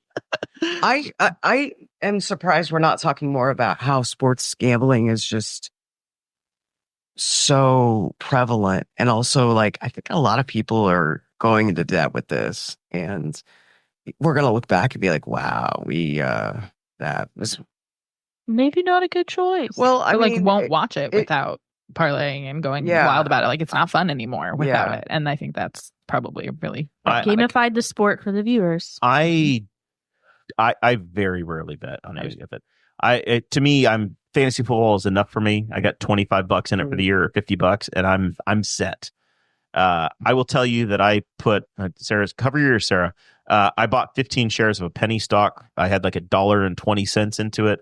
I'm down 92% on that now. Darn.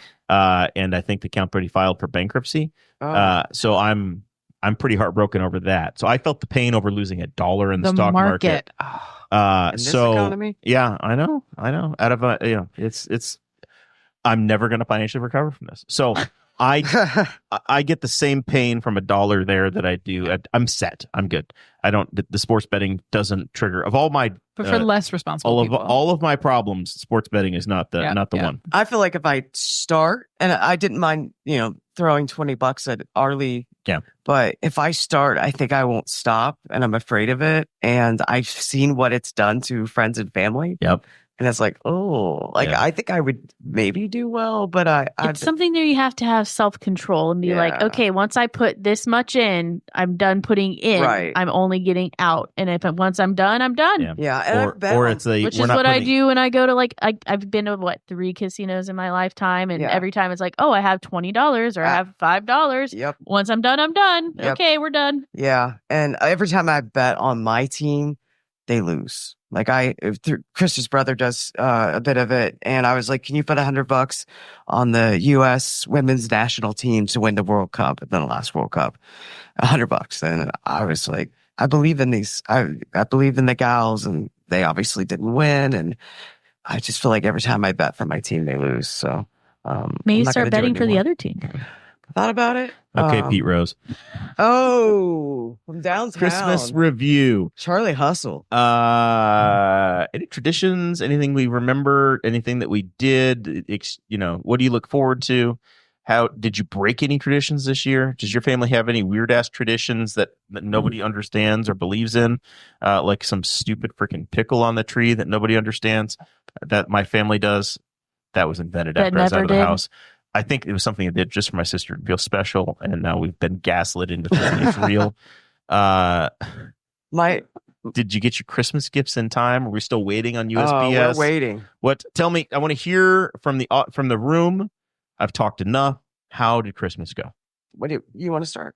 No. Okay. Great. Sarah? Good podcast. Yeah. So I'm still waiting on a bucket of salt.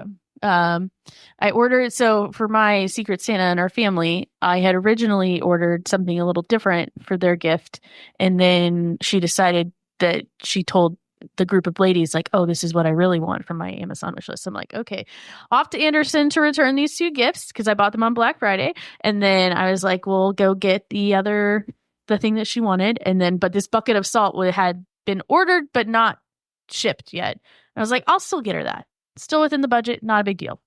And so I am still waiting shaker of salt. on the bucket of salt. It's like the fancy sea salt flakes, like the flaky salt. So that's still waiting. But there wasn't anything like super eventful. We just had to, scheduling Christmas is always a bear. So tell us how you guys did yesterday. Like how do you manage it with your families? So it's easy because I'm an only child, and my mom's, all of her family is in Atlanta minus her brother. And that's where you went for Thanksgiving. That's where we go for Thanksgiving. And I we saw do the pictures. It looks fun. Where we do both Thanksgiving and Christmas together. It was a very good time. And then for Christmas, we were always doing things with Jeremiah's family. But this year was a little tougher because we have a firefighter in the family, and then we have other people that normally work 9 to 5s. So like some people had to work Christmas Eve. Christmas and some Eve people on a didn't. Tuesday was Nice. unhelpful. Yeah. So then like the firefighter didn't have to work Christmas Eve. So then we're like, well, let's do it on Christmas Eve. And then after that got figured out, it was like, oh, well, we have these people that work on Christmas Eve, so they won't be able to come. So then it was just He still got toned out for 2 hours and had to Yeah. save a life. he was still doing stuff. So it was like he still wound it was up kind of running a an bummer ambulance and taking somebody from Yeah. Morristown to Greenfield. that he didn't really have the day off. It was Can kind of a you bummer. bitch about it when they go and save somebody's life? No. during No. Family Christmas. I used to It's- dispatch during yeah. holidays. When I was in college, my job, part-time job, was being a dispatcher for Middletown, and I always felt so bad having to page people out, but they Yeah. they get it. You Yeah, know, that's how it goes. We had a smoke alarm a couple years ago on Christmas Eve about 6 p.m. My fault.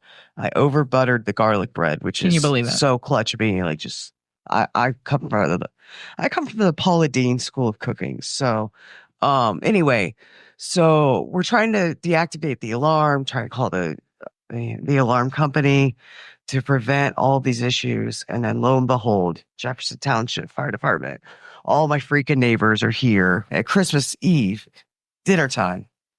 And I was like, guys, I know all of them.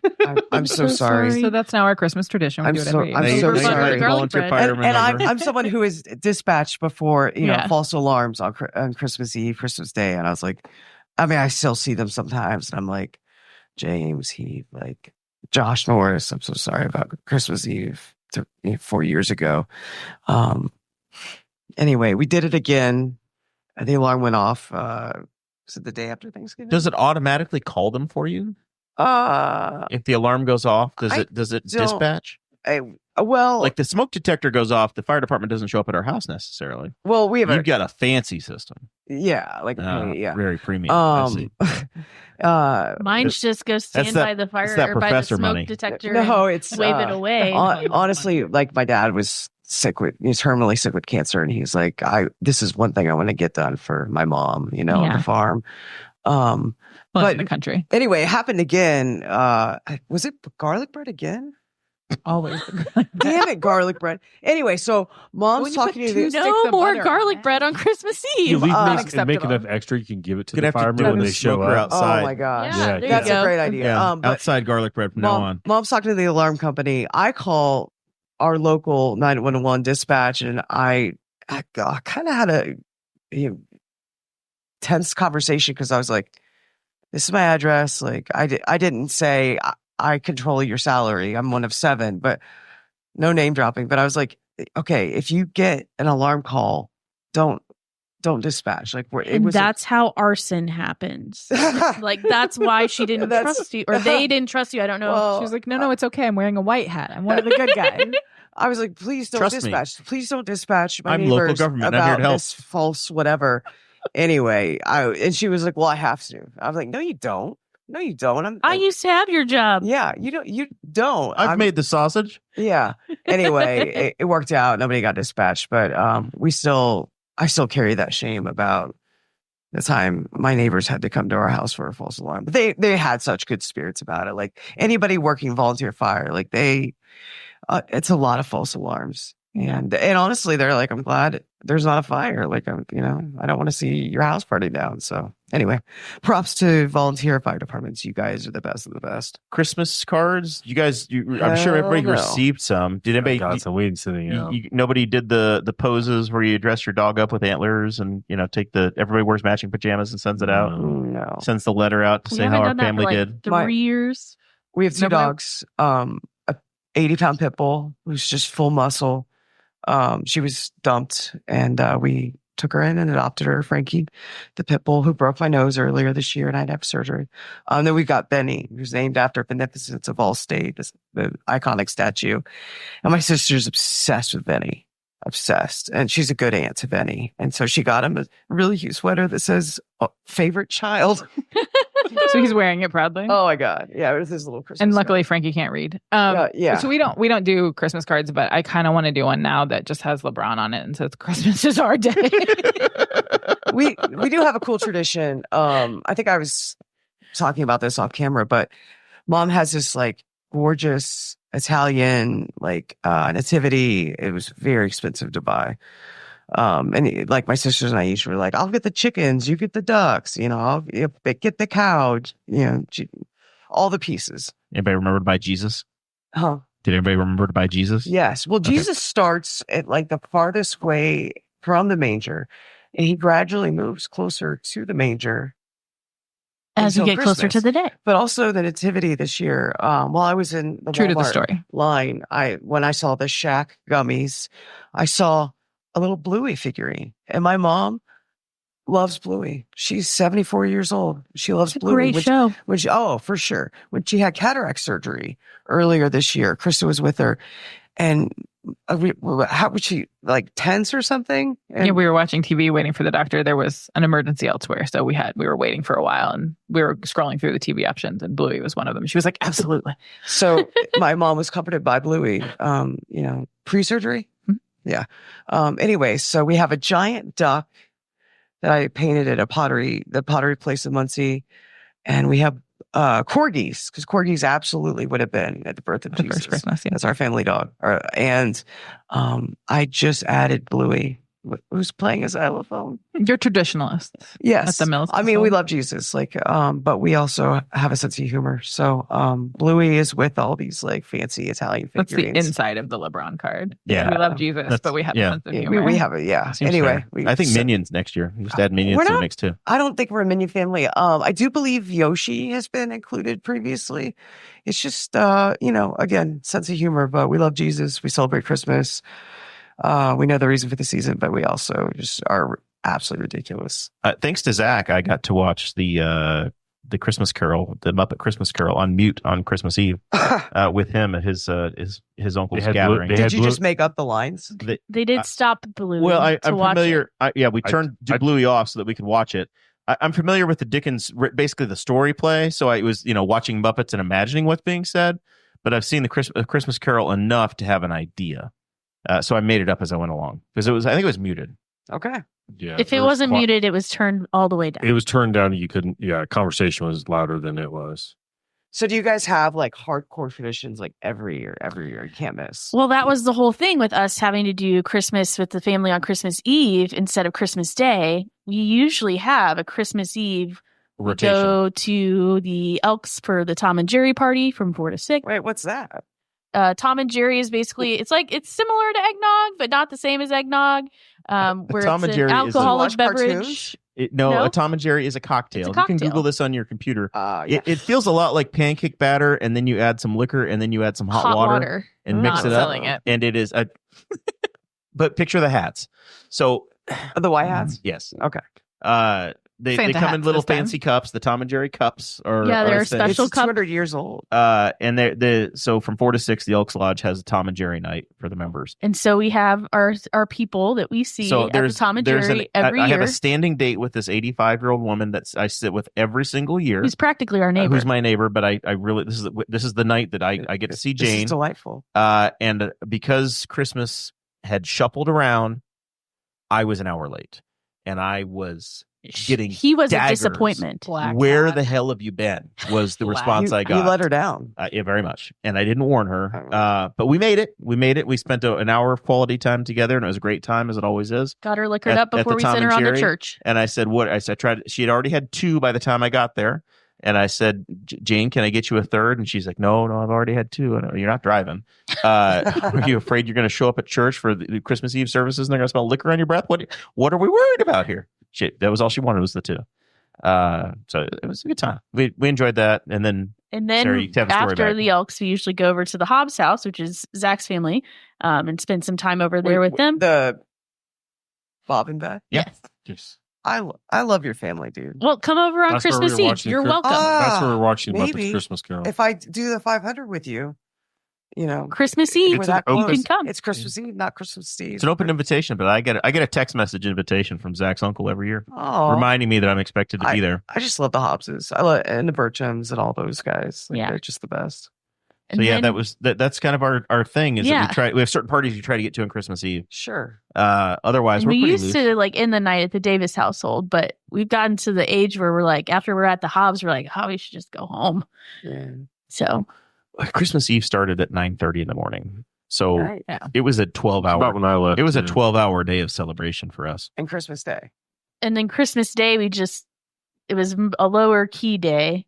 But we hung out with my parents and had crab legs and crab cake Traditional crab leg brunch, and scalloped potatoes and something asparagus. shrimp. Wow. Yeah. Lovely. So we had that, and then we went over to Jared's brother's house and had, well, I didn't eat any, A but couple more hours. They had had some calzones. some comfort food from New I York like State. that. so Yeah. Oh yeah, Break it away the from- food selection for what we do is not like it's not turkey. Like that's totally. we not just do that on Turkey Thanksgiving, sucks. and then it's Yeah, turkey's It's done. Thanksgiving's Day, and past that, it's just a free for all. I think I think we did have prime rib sandwiches on the way out the door. My family did prime rib sandwiches, and I got one to go in the car That's because Jane was already elite. pissed at me. yeah. Well, it's like I said, the guys do Ice House. Although my cousin Mary shows up, matter of fact, she went sold some soap, came back. She does her deals in the parking lot. she You know, said something. She went in the She's one of shop my to get. favorite She was. people. She in tis the season. She went to the shop. She was supposed to be getting a delivery from FedEx, and she gets there and it's not there. And some guy's like, "Are you open?" And she's like, "If you have a card and you're fast." And he spent $100. nice. So you know what? I was like, good for him. He could have bought a lip balm and just made you, just infuriated you. And then I go back and my in-laws have a thing. Then my family does a thing. And then we end up at Beth and Bob's. I joked. Normally my mom does like meatballs and like kind of a charcuterie board kind of thing. I was like, it's Tuesday, tacos. So she made tacos. So we had like Aw, taco meat, nice. whatever for Taco Tuesday. I was just being a smart ass. I like it. But that was a long day. It was like, I left at like 9:30, 10 o'clock and got home at like, I dropped my kids. For a man without flush toilets, Taco Tuesday is a very brave choice. It wasn't Taco Bell. And then Christmas Day was 3 different functions. Wow. They didn't really start till about noon. And luckily, 2 of the 3 functions are at the same place. So it's literally just a different, larger, like the family group. It's like having 7 Just- group texts with one different person Yeah. in each one. But the one, my family, though, throwing down, people who married before she made soap, she's a chef. So I think we had smoked bacon wrap prime rib with horseradish. And then there was like, Did she do it with the Traeger? yeah, it was smoked on course the she night. did, Yeah. yeah. And then there were some like different potatoes, mac and cheese. She did deviled eggs. There were some, there's a bunch of stuff. It was like, I left there stuffed, and we upgraded to a dessert table. We had a whole table of desserts and some, and then, yeah, I went to my in-laws and I just eat dessert there because I've already had dinner, and I sit around and just whatever, watch kids open gifts and stuff. But I do have fun. I had all my stuff arrive. Everything I ordered arrived. My brother, though, shared the journey of one of his packages. And I've entered it into Google Maps to show how absurd this was. So he had a package that went from Wentzville, Missouri to Indianapolis, which is 275 miles. His package, though, went from Wentzville, Missouri on the 13th to St. Louis to Cincinnati to Indianapolis, and then Phoenix, Arizona, Avondale, Arizona, back to Phoenix, Arizona, to Des Moines, back to Cincinnati, which is where it had been 7 days before, and then Fort Wayne, and then Indianapolis. So instead of going 275 miles, it went 4,500 miles. It makes sense if you think about it. The Phoenix, which is kidding. I know, but like he sent this, it was like 4 pages of screen grab of just the journey of this package. And I was like, I'm glad I didn't have any of that. And I actually didn't order, I ordered a couple things off Amazon, but I actually did Etsy for a couple more things. I'm banned. Thank God. What did you do? And so It's a long story. There's white hats involved. It's There were no hats involved, actually. custom White hatted hackers. custom white hats. She was trying to order some custom white hats. Yeah, it and was- everything, like some of this stuff Lifetime arrived on Christmas, the 23rd. I had a couple things arrive on the 23rd. But other than that, Did Jared save some little kid's Christmas with the gift he was trying to offload on Facebook Marketplace? what? Oh, my brother? Yeah. Okay, I'll tell this fun. This is a fun story too. They had to leave Christmas Eve because they got to go back to unload said gift. Does it have wheels? Yes. And they were selling that item on Christmas Eve. And they were trying to hide the sale from their son, who is a small child and is the owner of said thing that they were selling. They're like, yeah, we got to kind of hide it from. We're him, talking whatever. about this like Lincoln listens to the podcast. Yeah, It was a Hot Wheel. but they were Hot selling Wheel. his. They were Don't give it selling. away. They were selling his G wagon out from under him. WH. Poor kid, like, yeah, we can't let him know that because I think he likes his G wagon, and they're selling it. And I was like, that's cold, man. He's gonna walk out. He's gonna walk outside on Christmas, and he's gonna look in the garage, and he's like, my car got repoed. Like his Mercedes disappeared. I thought, listen, you got 3 different buyers interested on Christmas Eve. You're trying to buy a damn thing at 9 o'clock bidding at war. night They're on desperate. Christmas Eve. How many G-Wagons are there available in the greater Indianapolis area on Christmas Eve for a kid to be put in? I like think later in the evening. This was not Yeah. like at noon. No, this was at like 8 p.m. It's dark, and we're They were watching Muppets leaving. Christmas Carol at my aunt and uncle's. Yeah. And yeah. so. it I'm was- like, this is the. There's a premium. There on are that. some caramel Yes. parents that have Now, to I have could this thing. totally have seen having paid for it and said, hey, I'll give you an extra 5 or 10 if you can sit on this thing and Until let me come by Christmas Eve. Christmas Eve and pick it up. Yeah. But to be still wheeling and dealing, trying to buy something like that on Christmas Eve, I know we It- said $200, but you're surely You have- pay $250. yeah, you are procrastinating. I'll put a real bow on hard. it for you. 'Cause that's a big gift for some kid. So hopefully they got it. It could have been a mommy and me set, you know? All right. Final Yeah. thoughts. We're talking Hamilton from County. the room. We'll start with Sarah. I don't really have any final thoughts right now other than it's been a great 2024. Looking forward to 2025. That's Yeah. it. 6 more days, right? Something like that. It's one day left in the work week. And then Thankfully. I finally rephrased it to myself of like, I thought this was so dumb, Tuesday and Wednesday, but then I said, wait a minute. Monday was a 4-day work week, and then we had a weekend, and then we have a 2-day work week, and then you have 2 days off, and then I think we have 1 day if you're working on New Year's Eve, you're going to mail it in, and then you get 1 day off, and then you get like a 3-day work week. So I think we've It's agreed fine. culturally, like this Yeah. time This is- we're mailing it in. yeah, we're just kind of We just hope it's that. it's fine. Yeah, I agree. it's fine. Unless The you're a company business owner that is trying like to my make payroll. current client at work is shut down between Christmas and New Year's. And the amount of people who left on like December 20th and aren't coming back until January 6th, I was like, so I can mail it, but even though I will be here. So it was fine. This is my longest break. Like I teach during the summers, so I get like between spring and summer semesters, I get like a week and a half. Yeah. It's same for summer to fall, and this is 3.5 weeks, and that's very, very nice. Yep. Talking about mailing it in doesn't exist in teaching. No, you go You're either on hard or and- off. Yeah.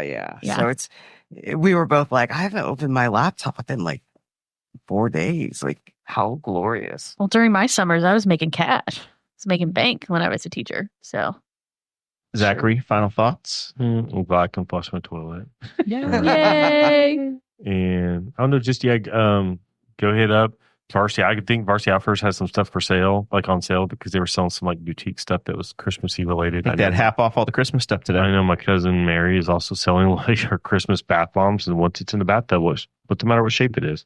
So go grab some stuff from her too. Need to make her do Patreon. She needs to come back. Like she's got the best stories. Like She is so like I stopped by to get something from her. She forgot I was there, and she told everybody that I was her cousin, and then just ignored me for 15 minutes while she talked to somebody else. I was That's like, about this right. is the treatment I expect. I got excellent treatment when I was in there. I was going to week. get excellent service, but I needed to talk to her. Yeah. And so the people she had to help her could not help me. And so she her employee just stood there like, you can't be that important because she's ignoring you. Like while you're in there. I spent money while She I was made in me there. brand new soap while I was I there paid full retail awesome. for the stuff I went in there to buy. because they didn't have the scent that I wanted.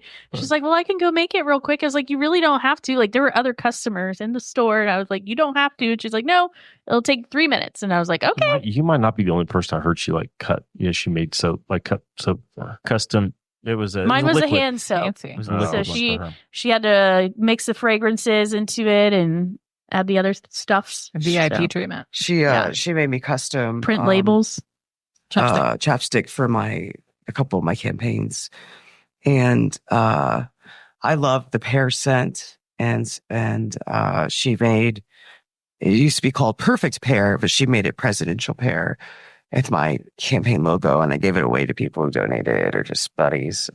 It's unanimous. She's the sweetest. She brought us some. Yeah, it's what's really fascinating though is to be in there when somebody who hasn't been in there before goes in and starts rambling off the scents, the names, because she has some pretty interesting. I think unicorn farts is one. So yeah, that was funny to like walk around for a few minutes and then like listen to them and be like, "What is this?" And I was just like, don't take anything too seriously. Isn't it amazing to see how much her business has grown? Like she started at a tiny place in Sulphur, then she's in Mount Summit. Now she's storefront on block Broad away, Street, like on one of the best blocks in town.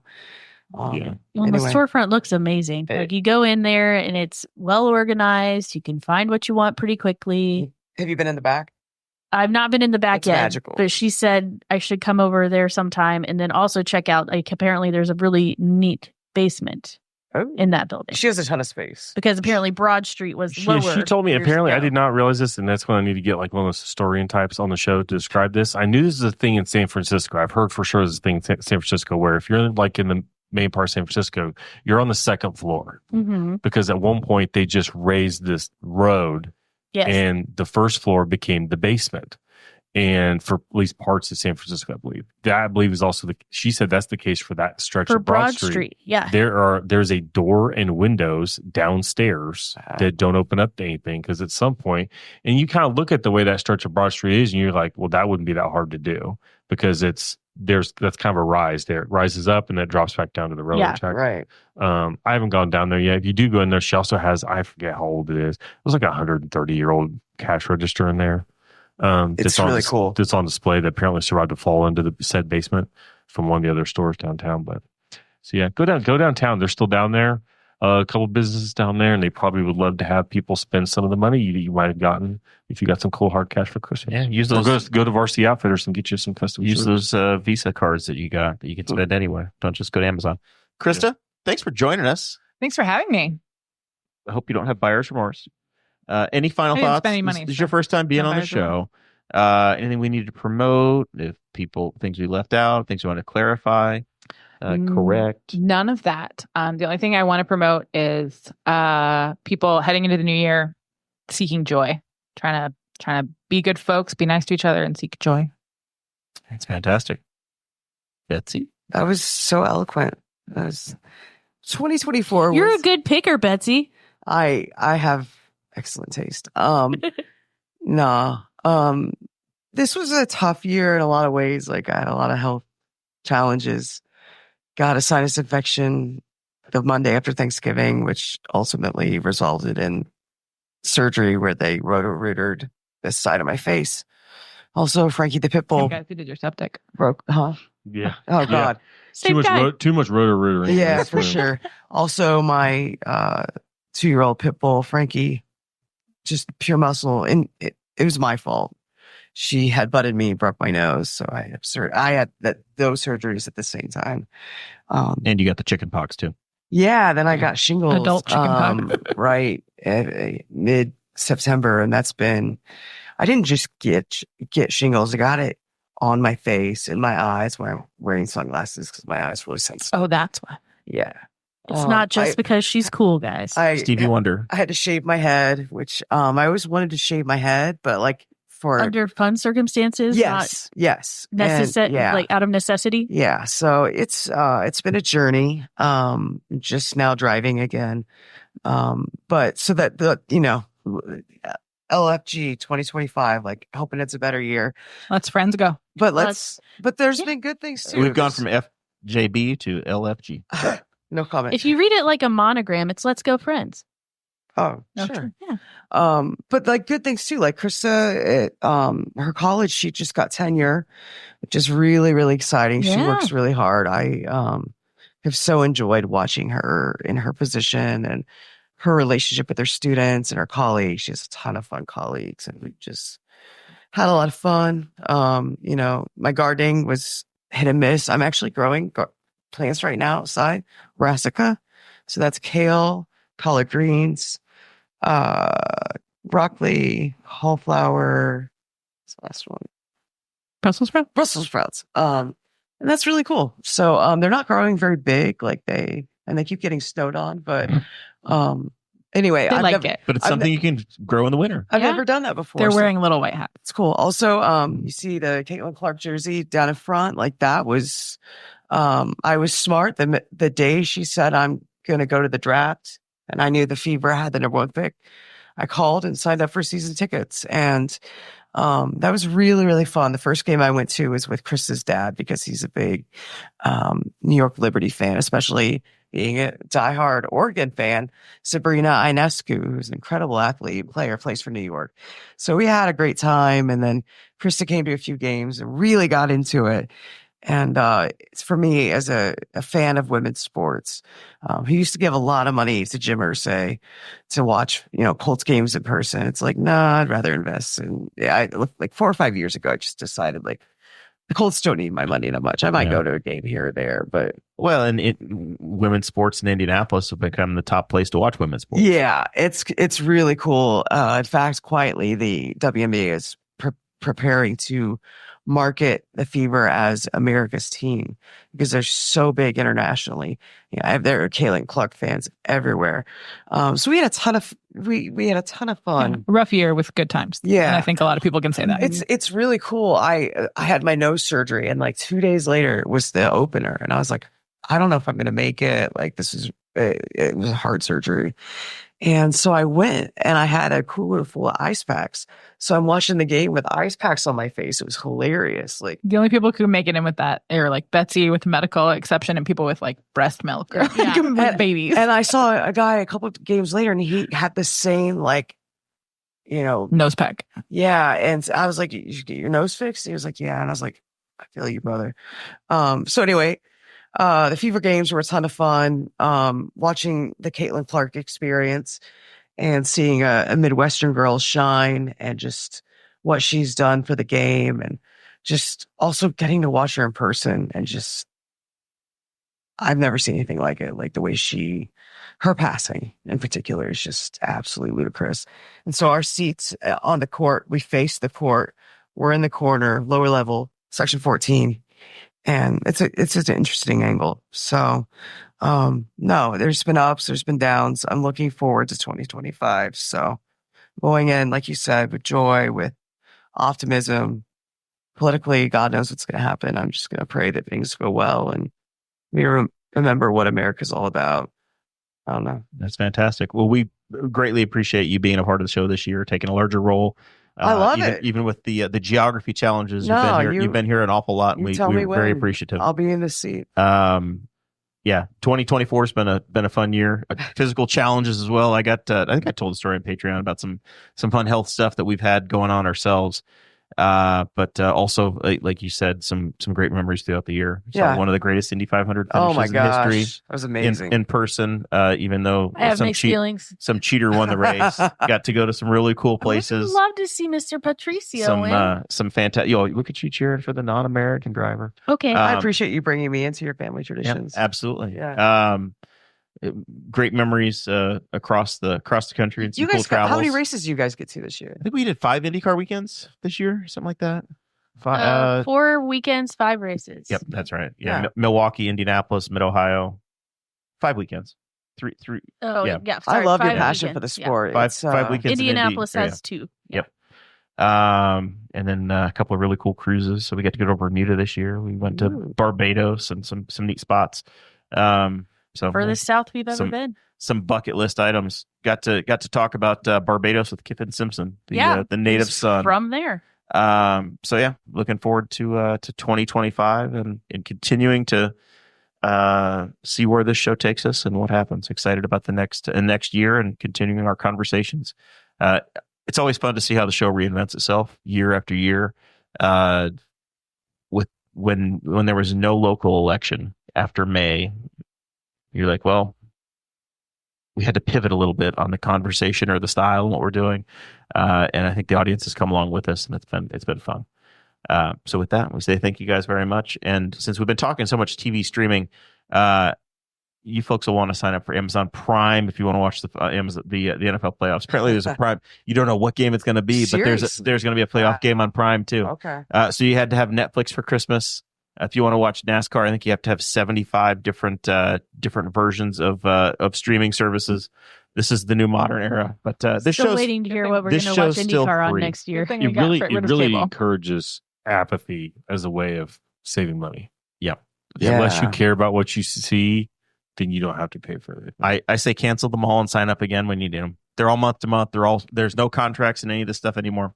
Cancel all the services except for your Patreon. That one's required. I'm not encouraging illegal activity, but there are websites online that are fairly clean that allow you to watch. There are ways to geographize your way into it. Yes, there are ways. And I have watched the Colts on the road a few times, legally, of course, but always legally. But anyway, it's out there. That's my final thoughts. We will see you all next week and next year.